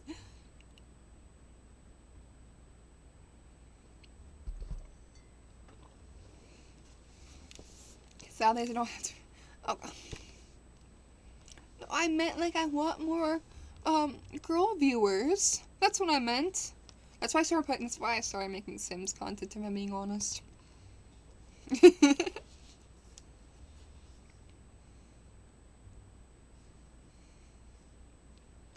Oh, you can leave if you want, but I know you enjoy my streams. You have told me this. And in fact, in the silly hope of keeping our place, the thoroughly well-informed man, that is a modern ideal, and mind of the thoroughly well-informed man is a dreadful thing. And it's like I already read this part. It's like a brick-a-base shop, all monsters and dust. You should join a VC after your stream. Okay, I will. With everything priced above its proper value, I think it will tire you first, all the same.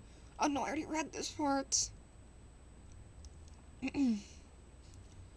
Harry, don't talk like that. As long as I live, and personality of Dorian Gray will dominate me. You can't feel what I feel. You change too often. My dear Basil, that's exactly why I can feel it. Those who are faithful know only the trivial side of love. I can't believe this was written in, like, the 1800s. Because, like, to me, this is very obviously, very homosexual right now. To me, at least, it feels like that. And this isn't even the uncensored version. This is the uncensored version. So, it's just unbelievable they used this in court against him, because being homosexual back then was illegal.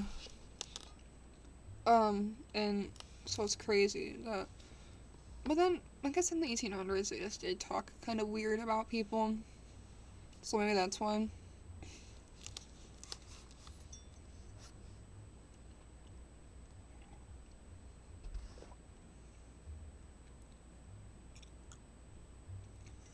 Those who are faithful know only the trivial side of love. It is the faithless who know love tragedies. And Lord Henry struck a light on the dainty silver case and began to smoke a cigarette with a self-conscious and satisfied air. If he had summed up the word in a phrase...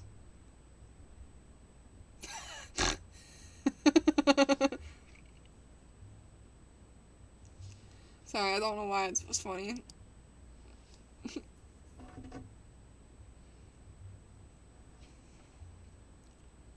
As if he had summed up the whole world in a phrase. There was a rustle of chipperous sparrows, and the green lacquer leaves of the ivy and the blue cloud shadows chased themselves across the grass like swallows. How pleasant it was in the garden, and how delightful other people's emotions were. How much more delightful is their ideas, it seemed to him. One's own soul and the passions of one's friends, those were the fascinating things of life. He pictured to himself with silent amusement and tedious luncheon that he had missed by staying so long with Basil Hallward. Had he gone to his aunt's, he would have been sure to have met Lady Goodbody there. And the whole conversation would have been about the feeding of the poor and the necessity for model lodging houses. Each class would have preached the importance of those virtues. For those exercised, there was no necessity of their own lives. The rich would have spoken to the value of thrift, and the idle grown eloquent over their dignity of labor. First thing I saw when I looked up was he's a specimen.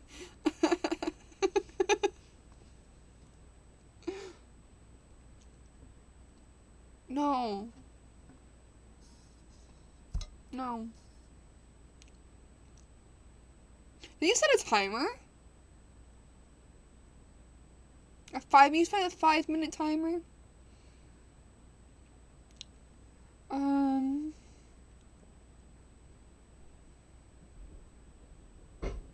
Right, leave off.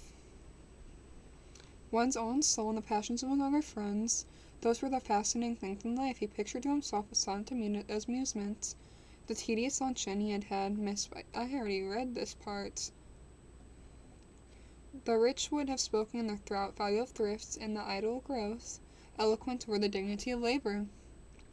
It was charming to have escaped all that. As he thought of his aunt, an idea seemed to strike him. He turned to Hallward and said, "My dear fellow, I just remembered." "Remember what, Harry?"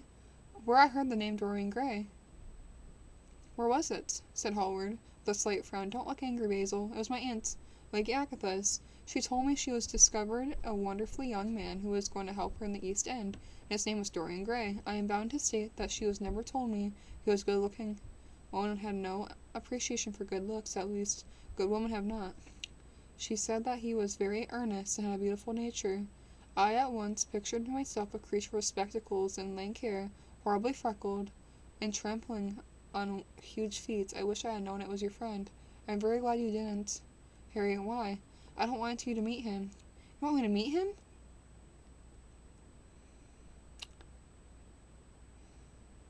I think I would have to make that like 10,000, honestly.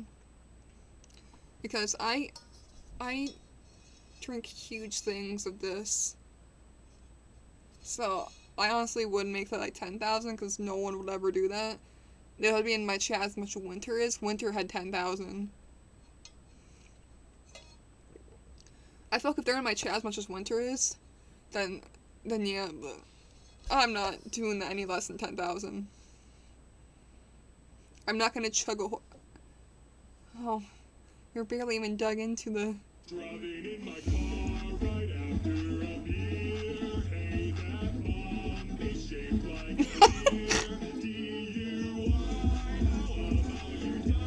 Oh, God, I'm putting my chapstick in while we're doing this. little do you know, I filled up on gas. I'm a kid, you're about to make an ass. Polarized this bomb.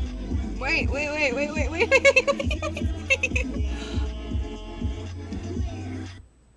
What? Will you give him a drink of water for Christ's sake?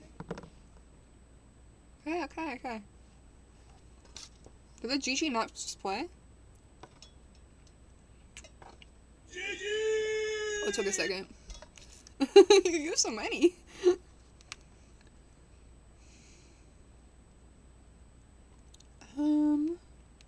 Hello, how are you? I am under the water. Please help me. There's Yeah. too much Winter, reading. you just spam your special channel points. Get rid of all your channel points so you don't. Sorry.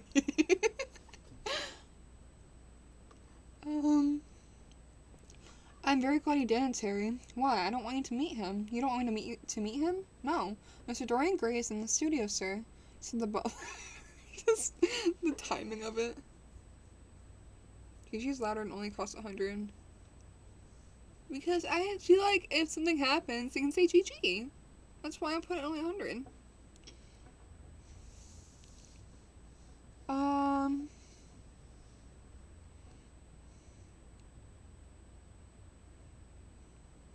Use that later.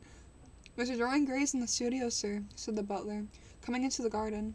You must introduce me now, cried Lord Henry, laughing. The painter turned to his servant, who stood blinking in the sunlight. Ask Mr. Gray to wait, Parker. I shall be in there a few moments. The man bowed and went to a walk. Then he looked at Lord Henry. Dorian Gray is my earnest friend, he said. He is simple and a beautiful nature. Has a simple and a beautiful nature. Your aunt was quite right in when she said about him. Don't spoil him. Don't try to influence him. Your influence would be bad. Your world is wide and has so many marvelous people in it.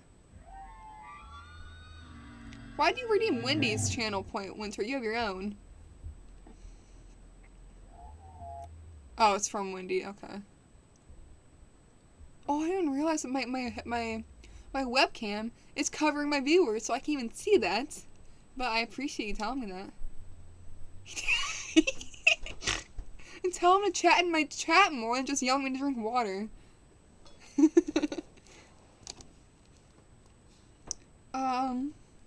Oh, he's in here. Sorry for talking to you in third person. Not third, that's the wrong wording. Never mind. Talking about you as if you're not here. You just want a special thing. Yeah, makes sense. No, I was joking. Sorry. No, because like Winter's constantly chatting and you're just so quiet sometimes.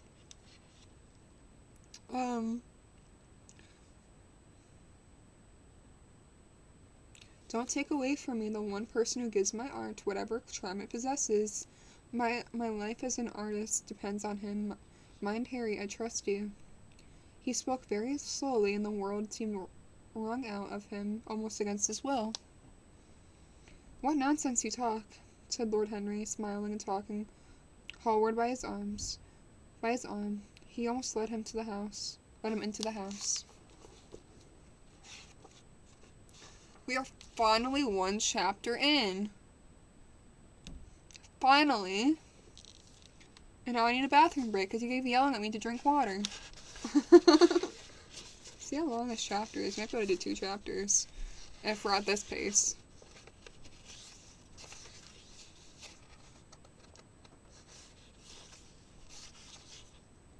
We can at least do, maybe do 2 more chapters. It just depends on how many channel points you guys are using in the next one. 1 or 2 more chapters left. I will be, where is my bookmark? If I find my bookmark. Oh, this is a random sticky note for right now. I will be right back, and the be right back noise is better now.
And we are back. At least 1 more chapter. And I found my bookmark. He's on the floor. I love these little bookmarks. I have a couple of them. Little dragons. I like this one. I wish I had a red one to show Wendy, but he loves red dragons. I unfortunately do not, so.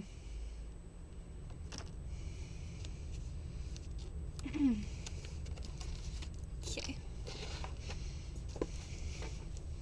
Chapter 2, as they enter. Oh, I also have. I remembered that I have it's like a mug heater thing, which I need to get that. Need to get that set up. So I don't have cold tea by halfway through like I do right now. Chapter 2. As they entered and saw Dorian Gray, he was seated at the piano. As they entered, they saw Dorian Gray. He was seated at the table, with his back to them, turning over the pages of a volume of Sherman's Four Scenes. "You must lend these to me, Basil," he cried. "I try to learn them, but I want to learn them. They are perfectly charming."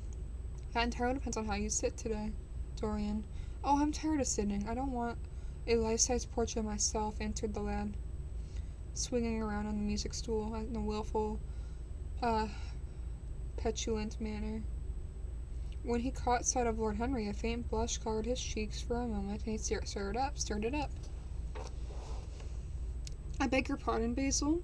I didn't know you had anyone with you.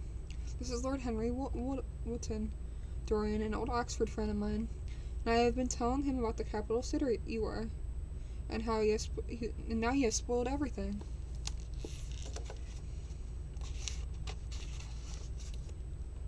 You have not spoiled my pleasure in meeting you, Mr. Grey, said Lord Henry, stepping forward with extending his hand. My aunt has often spoken about you. You are one of her favorites, and I am afraid one of her victims too. I am in Lady Atha's black books at present, answered Dorian with a funny look of impotence. I promised to go to the club in Whitechapel with her last Tuesday, and I really forgot all about it. We were to have played a duet together, 3 duets, I believe. I don't know what she will say about me. I am too frightened to call. Oh, I'll make your peace with my aunt. I'll make your peace with my aunt. She is quite devoted to you, and I don't think it really matters about you not being there. The audience probably thought it was a duet. When Aunt Agatha sits down at the piano, she quite makes enough noise for 2 people. That is very horrid to her. It's not very nice of me, answered Dorian, laughing. Lord Henry looked at him. Yes, he was certainly wonderfully handsome, with a finely curved scarlet lips, his frank blue eyes, his crisp gold hair. There was something in his face that made one trust him all at once. All the candor of youth, all there, as well as youth's passionate purity. One felt he had put himself unspotted from the world. No wonder Basil Hawthorne Halewood worshipped him. You are too charming to go in for philanthropy, Mr. Grey. Far too charming. And Lord Henry... Will you give him a drink of water, for Christ's sake?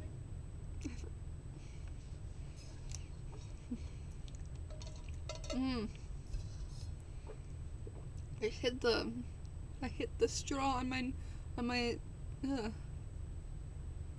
I forgot you were here. I'm sorry.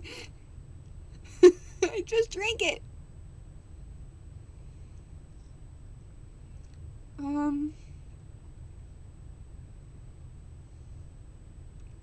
You are far too charming for philanthropy, Mr. Grey. Far too charming. And Lord Henry flung himself down to the divan and opened a cigarette case. The painter had been busy mixing his colors and getting his brushes ready. He was looking worried when he heard Lord Henry's last remark. He glanced at him, hesitant for a moment, and he said, Harry, I wanted to finish this picture today. Would you think it's awfully rude of me if I asked you to go away? Lord Harry smiled and looked at Dorian. Am I to go, Mr. Grey? He asked. Oh, please don't, Lord Henry. I see that Basil is one of his sulky moods, and I can't bear with him when he sulks. Besides, I want you to tell me why I should not go in for philanthropy. I don't know that I shall tell you that, Mr. Grey. It is so tedious a subject, and one should have to talk seriously about it, but I certainly shall not run away now that you have asked me to stop. You don't really mind, Basil, do you? You have often told me that you liked your sitters to have someone to chat to. Howard bit his lip. If Dorian wishes of it, of course you must stay. Dorian's whims are lost to everyone except himself. Lord Henry took his hat and gloves. You are very pressing, Basil. I am afraid I must go. I have promised to meet a man at the Orleans. Goodbye, Mr. Grey. Come and see me some afternoon in Curtston Street. I am nearly always at home at 5 o'clock. Write to me when you are coming, and I shall be sorry to miss you. Basil, cried Dorian Gray, if Lord Henry Wotton goes, I shall go too. You never open your lips while you are painting, and it's horribly dull standing on a platform when you're trying to look pleasant. Ask him to stay, I insist upon it. Stay, Henry, I oblige Dorian, and to oblige me, said Hallward, gazing intently at his picture. It is quite true I never talk about what I am working, and I never listen either, and I must be dreadfully tedious for my unfortunate sitters. I beg you to stay. For what about my man in Orleans? The painter laughed. I don't think there will be any difficulty about that. Sit down again, Harry, and now, Dorian, get up on that platform and don't move about too much or pay any attention to what Lord Henry says. He's a very bad influence over all his friends, a single exception of myself. Mr. Why did I say Mr.? Dorian Gray stepped on the dais with the air of a young Greek martyr and made a little mow of descent to Lord Henry, to whom he had really taken a fancy. He was so unlike Basil. They made a delightful contrast, and he had so much beautiful voice. After a few moments, he had said to him, "Have you a really bad influence, Lord Henry? As bad as Basil says." "There is no such thing as a good influence, Mr. Gray. All influence is immoral from the scientific point of view. Why? Because to influence a person is to give them one's own soul.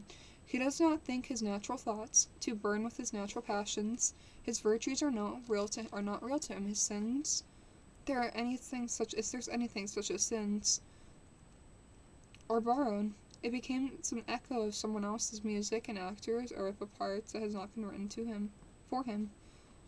The aim of life is self-development, to realize one's nature perfectly. That is what each of here for.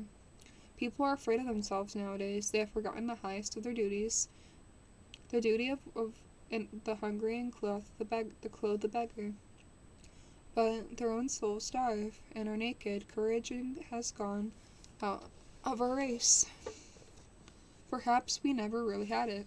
The terror of society, which is the basis of morals, and terror of gods, which is the seeker of religion. There are two things to govern us, and yet, just turn your head a little bit more to the right, Dorian. Like a good boy, said the painter, deep in his work and conscious only that the look had come into the lad's face I'd never seen there before.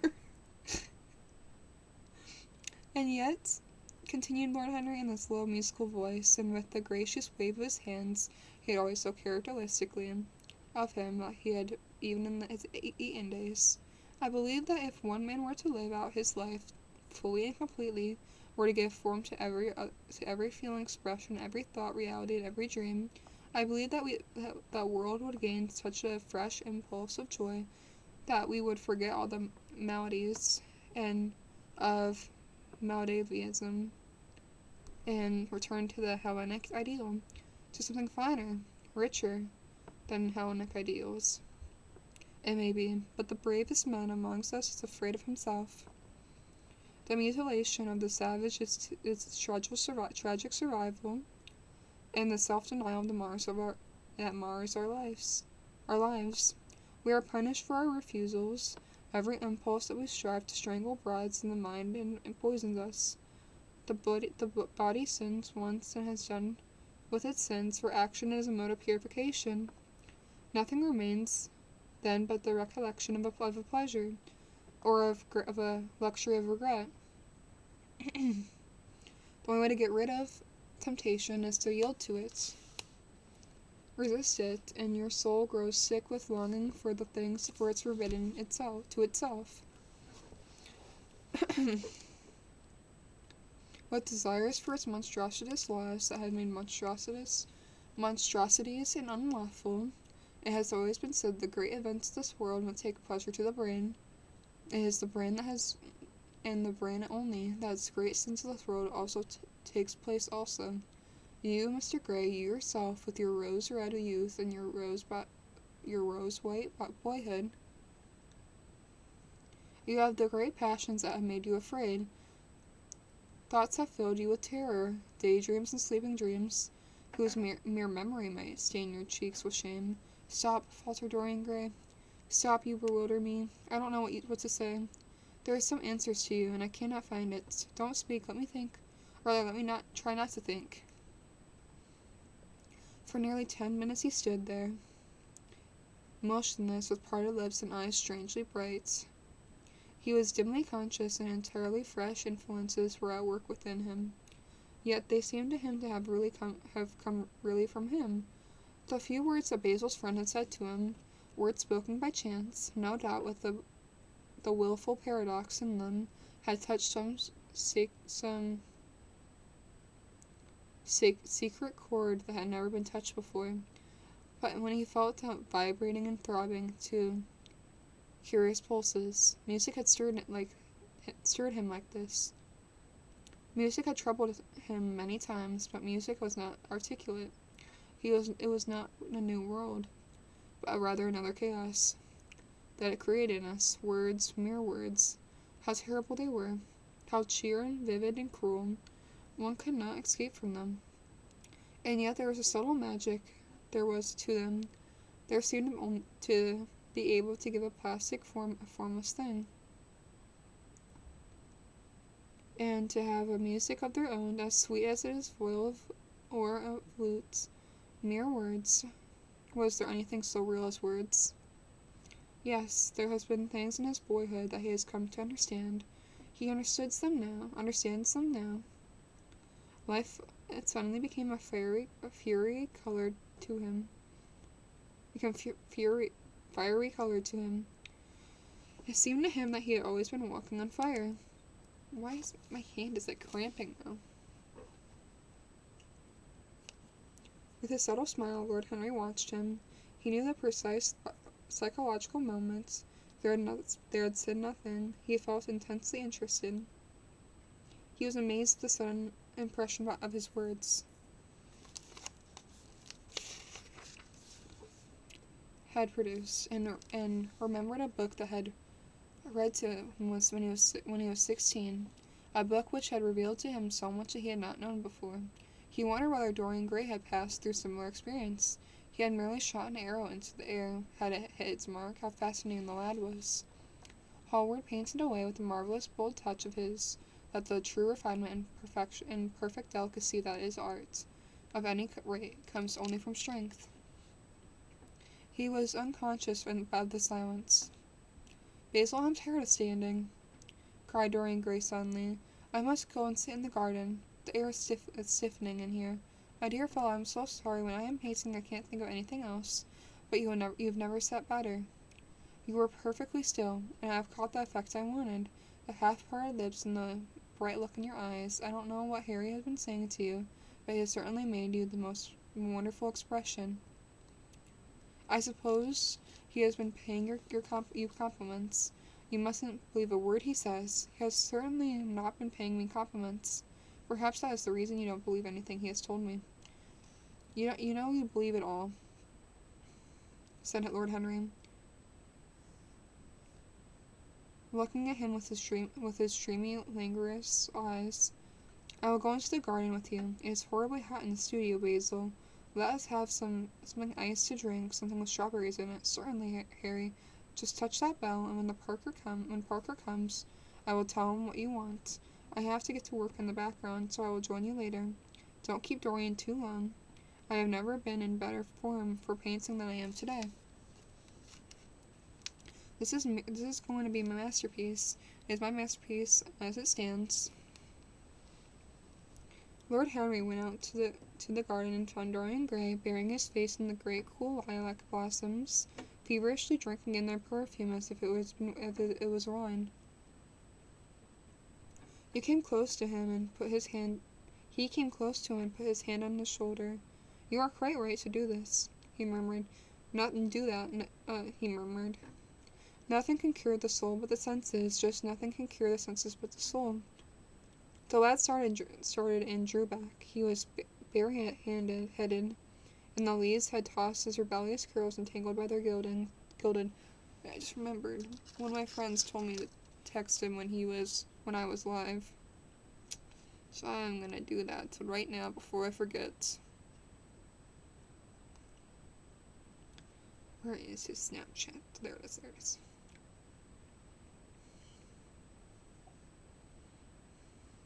Okay. Almost forgot to do that.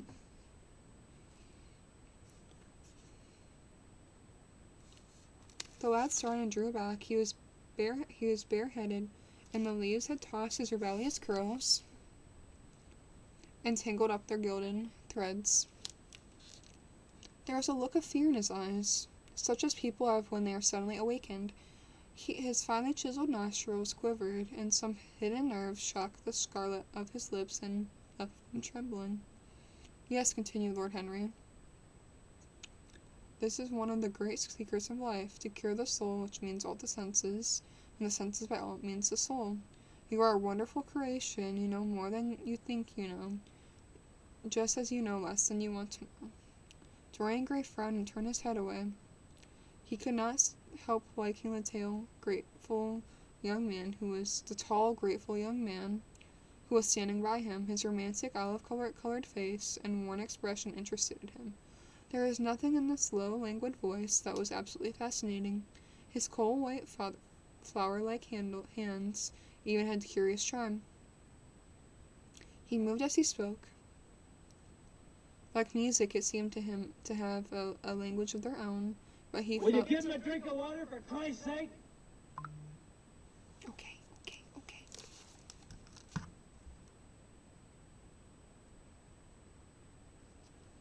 I will drink one. I love you too.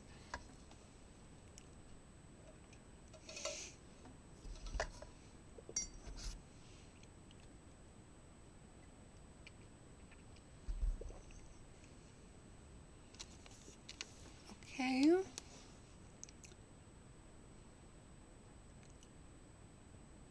Dorian Gray frowned and turned his head away.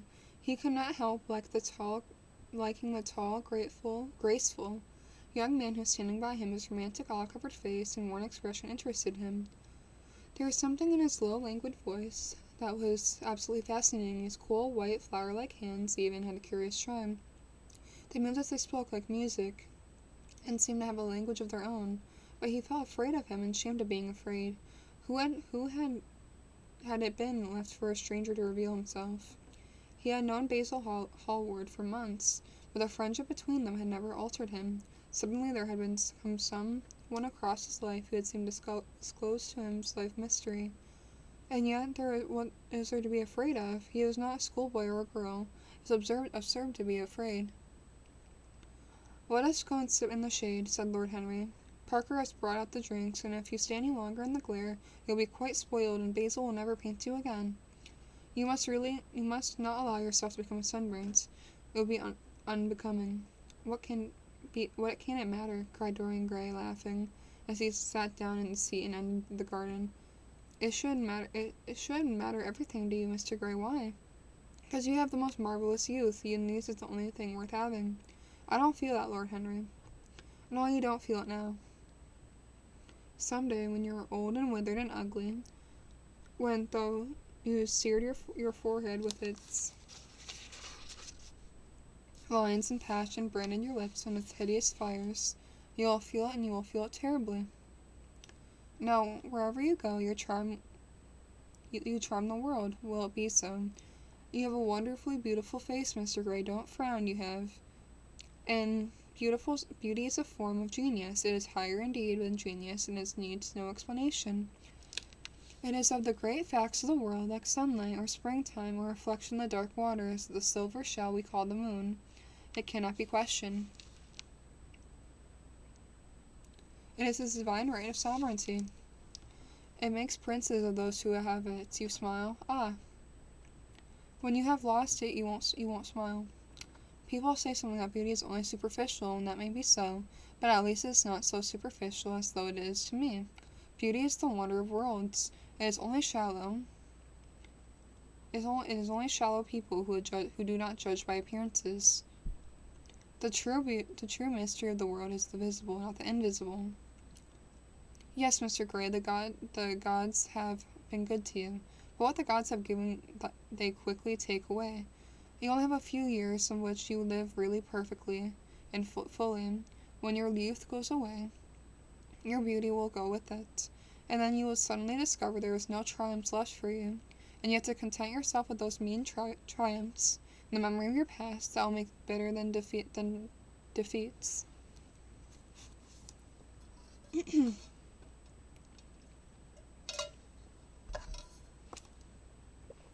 Every month it is wants to bring you near to something dreadful. Time is jealous of you, and wars against your lilies of your roses. You will become sallow and hollow-cheeked, and dull-eyed. You will suffer horribly. Ah, realize your youth while you have it. Don't squander the gold of your days, listening to your tedious trying to improve your hopeless failures, or giving away your life to be ignorant in the common and the vulgar. These are the sickly aims, the false ideals of our age. Live the wonderful life that is you. Let nothing be lost upon you. Be always searching for new sensations. Be afraid of nothing. The new Hinduism. Hedonism. That is what our century wants. You must be a visible symbol. With your personality. What do you mean? What?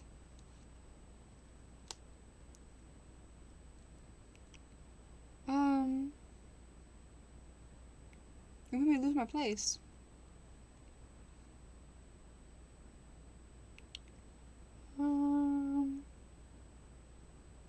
With your personality, there's nothing you cannot do.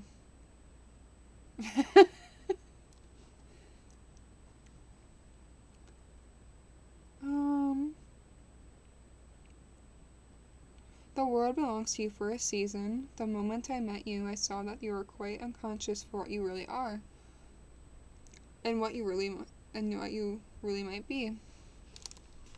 There is too much to you that charmed me, that I felt I must tell you something about yourself. I thought how tragic it would be for you if you were wasted. For there is such little time and your youth will last. Such a little time. The common hill flowers wither, but they blossom again. The laburnum will be as yellow next June as it is now. And in a month you will be purple stars on the clematis. The year after years, the green nights of its leaves will hold its purple stars, but it will never go back to our youth. The pulse of joy that beats in us at 20 becomes sluggish. Our limbs fail, our senses rot. We disintegrate into hideous puppets, haunted by the memory of the passions of which we are too much afraid, and that the exquisite temptations that we have not yet the courage to yield to. Youth. Youth. There's absolutely nothing in this world but youth. Dorian Gray listened, open-eyed, and wondered. The spray of lilac fell into his hands upon the gravel. A furry bee came and buzzed around for a moment, and it began to scramble all over the oval stellated globe of the tiny blossoms. We watched as the strange interest in trivial things, and then we try to develop things of high import, makes us afraid. For we are stirred to some emotion for which we cannot find expression, or when some thought that terrifies us lays suddenly siege in the brains and cells of us to yield. After a time Merry Christmas, one and all! Thank you. We're Glumps gifted Thank 1 you. subscriptions. Really appreciate it. Wait. I believe we have our gifting thing full now because of that. Yes, we have 1 place, 2 place, and 3rd place. Yes.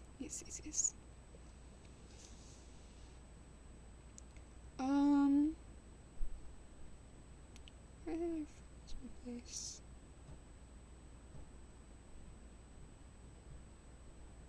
Thank you.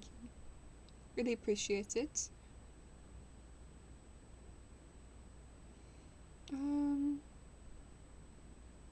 After a time, the bee flew away. He saw it creeping into the stained triumph of the Tyrian convolvulus. The flower seemed to quiver and then sway gently to and fro. Oh, I didn't even realize it.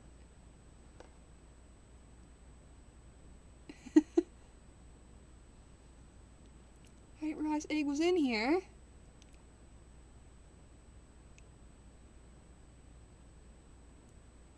Suddenly the painter appeared at the door in the studio and made staccato signs at them to come in. They turned to each other and smiled. "I am waiting," he cried. "Do come in. The light is quite perfect, and you can bring your drinks." They rose up and sauntered down the walk together. The 2 green and white butterflies fluttered past them in the pear tree At the corner of the garden, a thrush began to sing. "You are glad you have met me, Mr. Gray," said Lord Henry, looking at him.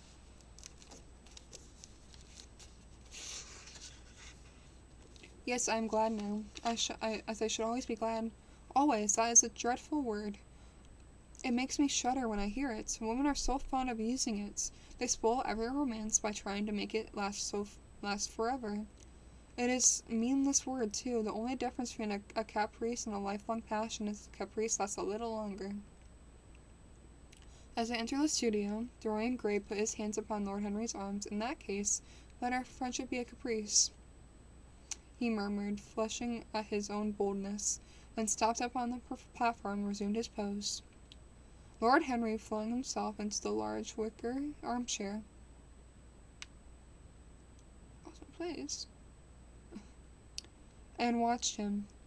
The sweep and dash of the brush on the canvas made the only sound that broke the stillness, except when, now and then, Hallward stepped back in to look at his work from a distance. In the slanting beams that streamed through the open doorway, the dust dance was golden. The heavy scent of the rose seemed to be broad over everything. After about a quarter of an hour, Hallward stopped painting, looked for a long time at Dorian Gray, and then for a long time at the picture, biting the end of his own brushes, and frowned. "It is quite finished," he cried at last, and stopped down and wrote his name in long vermilion letters on his left-hand corner of the canvas. Lord Henry came over and examined the picture. It was certainly a wonderful work of art, and a wonderful likeness as well. "My dear fellow, I congratulate you most warmly," he said. "It is the finest portrait of modern times, Mr. Gray. Come over and look at it yourself." The lad started as if awakened from some dream. "Is it really finished?" he murmured, stepping away from the platform. "Quite finished," said the painter. "And you have sat splendid today. I'm awfully obliged to you." That's entirely due to me," broke in Lord Henry. Isn't it, Mr. Gray?" Dorian made no answer, but passed listlessly in front of his picture and turned towards it. When he saw it, he drew back, and his cheeks flushed for a moment with pleasure. A look of joy came into his eyes as he had recognized himself for the first time. He stood there, motionless in wonder, dimly conscious that Hallward was speaking to him, but not catching the meaning of his words. The sense of his own beauty came to him like a revelation, and he had never felt it before. Basil Hallward's compliments had seemed to him to be merely the charming exaggeration of friendship. He had listened to them, laughed at them, forgotten them. They had not influenced his nature. They had come Lord Henry Wilton with a strange panegyric on youth, his terrible warnings of his brevity. They had stirred him in the time. Now he had stood gazing at the shadow of his own loveliness, and the full reality of his description flashed across him. Yes, there would always be a day when his face would be wrinkled and wizen, his eyes dim and colorless, the grace of his figure broken into form. The scarlets would pass away from his lips, and the gold steal from his hair. The life that was to make his soul would mirror his body. He would become dreadful, hideous, and uncouth. As he thought of it, a sharp pang struck through him like a knife, and made each delicate fiber of his nature quiver. His eyes deepened into amethyst, and across them came a mist of tears. He felt as if his hands of ice had been laid upon his heart. "Don't you like it?" cried Hallward at last, stung a little by the lad's silence, not understanding what it meant. "Of course he likes it." Cheer 100. Can you read The Man Who Forgot How to Fart next? It's riveting. Where Glumps cheered 100 bits. Thank you. Thank you for the bits. What?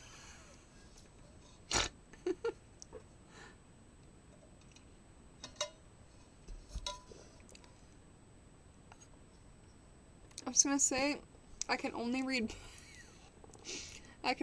books that are public domain on here.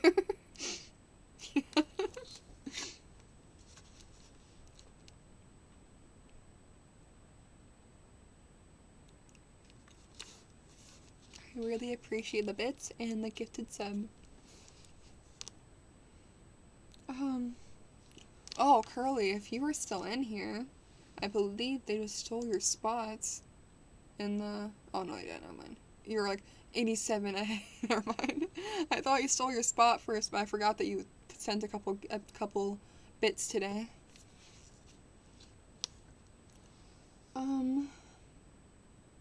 Of course he likes it, said Lord Henry. Who wouldn't like it? It's one of the greatest things in modern arts, and I will give you anything you like for it. I must have it. It is not your property, Harry. Whose property is it? Dorian's, of course, answered the Panther. He's a very lucky fellow. How sad is it? Murmured Dorian Gray, with his eyes still fixed upon his own portrait. How sad is it? I shall grow old and horrible and dreadful. This picture will remain always young. I will never be older than this particular day in June. I'll never be older. It will never. I thought I meant. It will never be older than this particular day in June. If it were only the other way around. I don't know why I'm tripping on my words right now. If it were I who would be the always young in the picture that was to grow old, for that I would give everything. Yes, there is nothing in this whole world I would not give. I would give my soul for that. Will you give him a drink of water for Christ's sake? We're getting into the good part, but yes.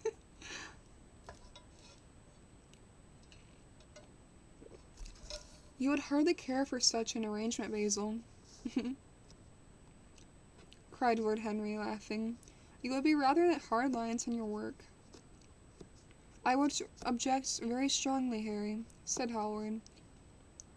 Dorian Gray turned and looked at him. I believe you would, Basil. You like your art better than your friends. I am no more to you than a green bronze figure. Hardly so much, I dare say. The painter stared in amusement. It was so unlike Dorian to speak like that. What happened? He seemed quite angry. His face was flushed and his cheeks burning. Yes, he continued, I am less to you than your ivory Hermes and your silver fawn. You will like them always. How long would you like me? Till I have my first wrinkle, I suppose. I know now that which one loses one good looks, whatever that may be. One loses everything. Your picture has taught me that. Lord Henry Wotton is perfectly right. Youth is the only thing worth having. When I find that I am growing old, I shall kill myself. Hallward turned pale and caught his hand. Dorian, he cried, don't talk like that. I have never had such a friend as you, and I shall never have another. You are not jealous of... Cheer 100, I'm gassy today, Smork. Your glumps cheered 100 bits. Okay.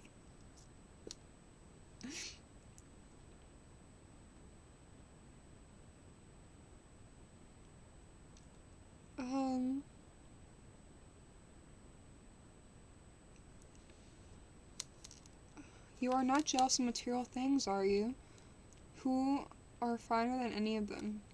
I am jealous of everything whose beauty does not die. I am jealous of the portrait you have painted of me. Why should it keep what I must lose? Every moment that passes takes something from me, and gives me something on it. Lizard. Cheer 100, this part's good. Your glumps cheered 100 Why do you bits. keep sending me bits? I really appreciate it, though.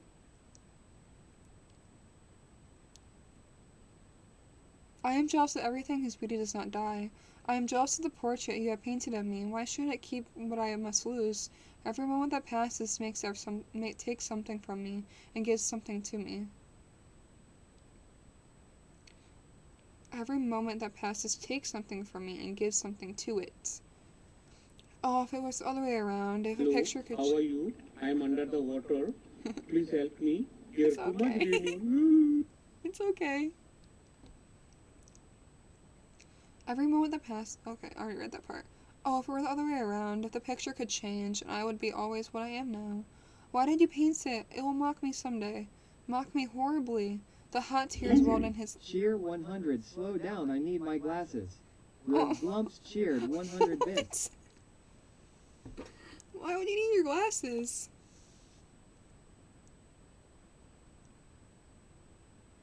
The hot tears welled into his eyes. He tore his hands away and flinged himself on the divan. He buried his face in the cushions, as though he was praying. "This is your doing, Harry," said the painter, bitterly. Lord Henry shrugged his shoulders. "Is this the real Dorian Gray? That is all. It is not. Life is not. Life is it not. What have I to do with it? You should have gone away when I asked you," he muttered. I stay when you asked me," was Lord Henry's answer. "Harry, I can't quarrel with my two best friends at once, but between both you have made me hate the finest piece of work I have ever done, and it will destroy it. What is it but canvas but color? It will not let it come across 3 lives and mar them." Dorian Gray lifted his golden head from his pillow, and with pallid face and tear-stained eyes looked at him, and he walked over to the deal painting table that was set beneath the high curtained window.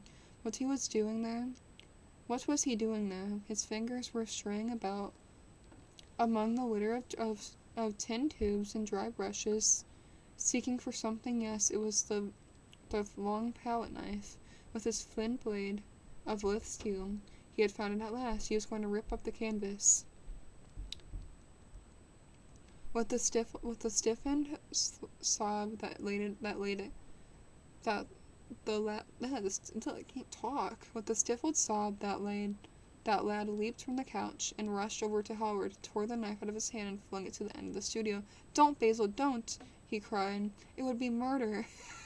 "It would be murder to kill my portrait version of myself."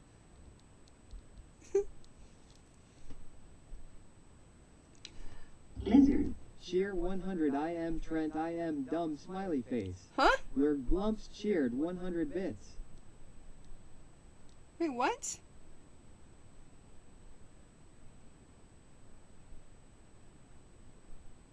I'm confused. What do you mean you're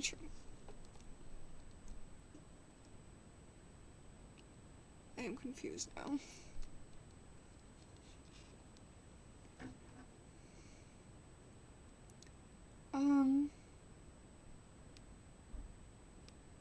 "I'm glad you appreciate my work at last, Dorian," said the painter coldly when he recovered from his surprise. "I never thought you would. Appreciate it? I'm in love with it, Basil. It is part of myself. I feel that. Well, as soon as you are dry, it shall be varnished and framed and sent home. Then you can do what you like with yourself." Lizard. Cheer 100 Aunt Sheila said I gotta take my gas meds. Have a good night. Your glumps Okay. cheered 100 bits. Okay. Have a good night.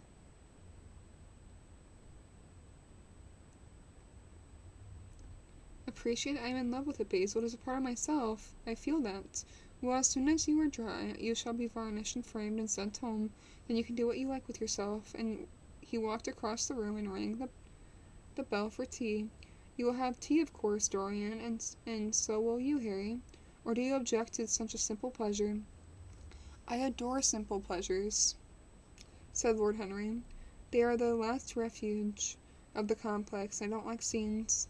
Except on the stage. What absurd fellows you are. Both of you. I wonder who it was defined man as a rational animal. It was the most premature definition ever given. Man is many things, but he is not rational. I am glad he is not, after all. Though I wish your chaps would not squabble over the pictures. You have much better,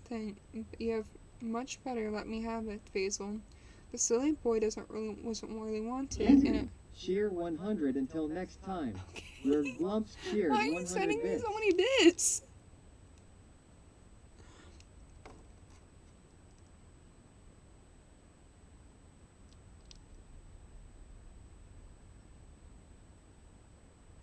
I leave off.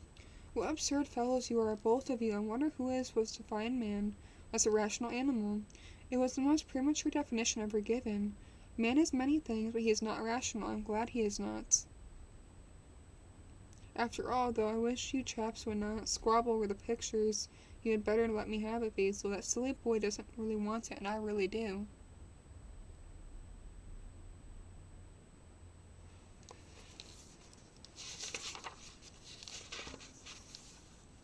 If you let any of us have it, if you let anyone have it but me, Basil, I shall never forgive you, cried Dorian Gray. And I don't allow people to call me a silly boy. You know the picture is yours, Dorian. I gave it to you before it existed. And you know you have been a little silly, Mr. Gray, and that you really don't object to being reminded that you are extremely young. I should have objected very strongly this morning, Lord Henry. Ah, this morning. You have lived since then. There came a knock at the door, and the butler entered with a wooden tea tray. Lord Blumps followed your Thank you channel. for following me. Really appreciate it.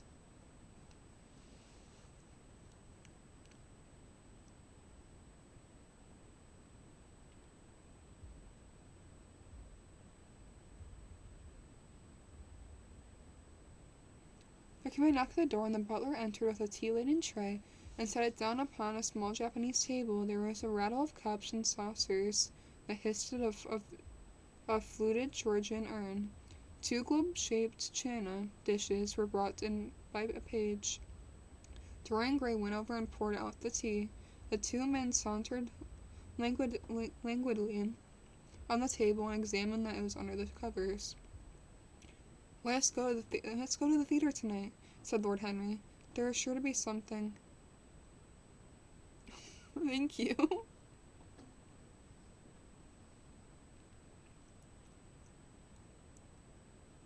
Let's go to the theater tonight, said Lord Henry. There is sure to be something on, wherever I have promised to dine at White's. But it's only with an old friend, so I can send him a wire to say that I'm ill, or that I am prevented from coming to consequence of a subsequent engagement. I think that would be rather nice excuse. It would be all surprise for candor. It is such a bore putting on one's dress clothes, muttered Hallward, and when it has them on, they are so horrid. Yes, answered Lord Henry dreamily. The costume of the 19th century is detestable. It is so somber, so depressing. Sin is the only real color element left in modern life. We must really not say things like this. Will you give him a drink of water for Christ's sake? Okay.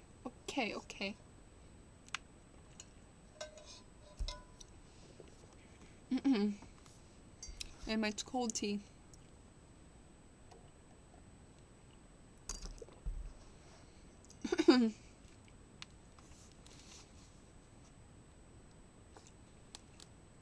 Before which Dorian? The one who is pouring out tea for us, or the one in the picture? Before either. I should like to come to the theatre with you, Lord Henry, said the lad. Then you shall come, and you will come too, Basil, won't you? I can't really. I would sooner not. I have a lot of work to do. Well then, you and I will go alone, Mr. Gray. I should like that awfully. The painter bit his lip and walked over, cup in hand, and the picture. I shall stay with the real Dorian, he said sadly. Is this the real Dorian? Cried the original of the portrait, strolling across to him. Am I really like that? Yes, and you are just like that. How wonderful, Basil. At least you are like it in appearance. It will never be, it will never alter, sighed Hallward. That is something. What a fuss people make about fidelity, examined Lord Henry. Why even in love it is purely a question of first physiology. It has nothing to do with his own will. Young men would be faithful or not. Young men want to be faithful or not. Young old men want to be faithless and cannot. It is all one can say. Don't go to the theatre tonight, Dorian, said Hallward. Stop and dine with me. I can't, Basil. Why? Because I have promised Lord Henry Wotton, to go with him. He won't like you the better for keeping your promises. He always breaks his own. I beg you not to go. Dorian laughed and shook his head. I entreat you. The lad hesitated. hesitated.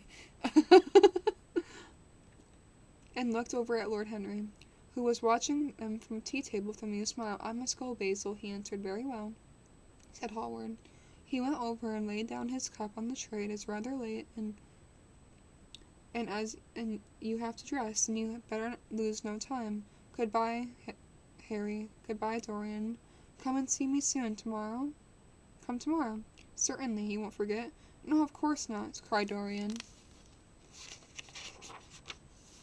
"And Harry?" "Yes, Basil?" "Remember what I asked you when you were in the garden this morning? I have forgotten it. I trust you." "I wish I could trust myself," said Lord Henry, laughing. "Come on, Mr. Gray. My hansom is outside, and I can drop you at your own place. Goodbye, Basil. It is always the most interesting afternoon." As the door closed behind them, the painter flung himself down on a sofa and looked up. A look of pain came to his face.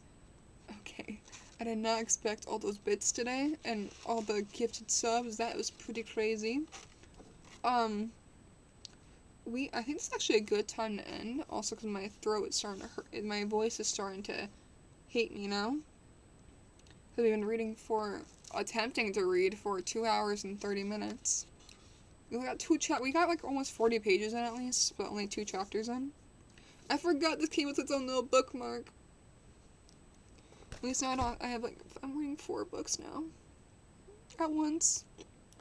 I hope everyone has an amazing, amazing day. I am sorry for the shorter stream and missing a stream yesterday, but I was not feeling amazing. Now I guess I am. More streams this weekend and a ton more streams next week. We are gonna raid someone. Let's see.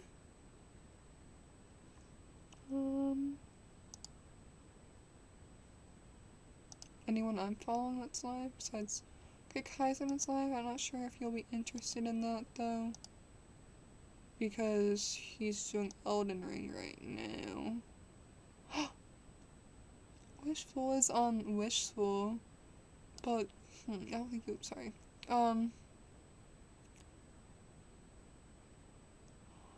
Ooh, okay. Okay, this one looks really cool. It's like reading your stories. Ooh, I think you guys would enjoy that. Let's do that one. Okay, start to raid. Everyone be nice. 10, 9, 8, 7, 6, 5, 4, 3, 2, 1.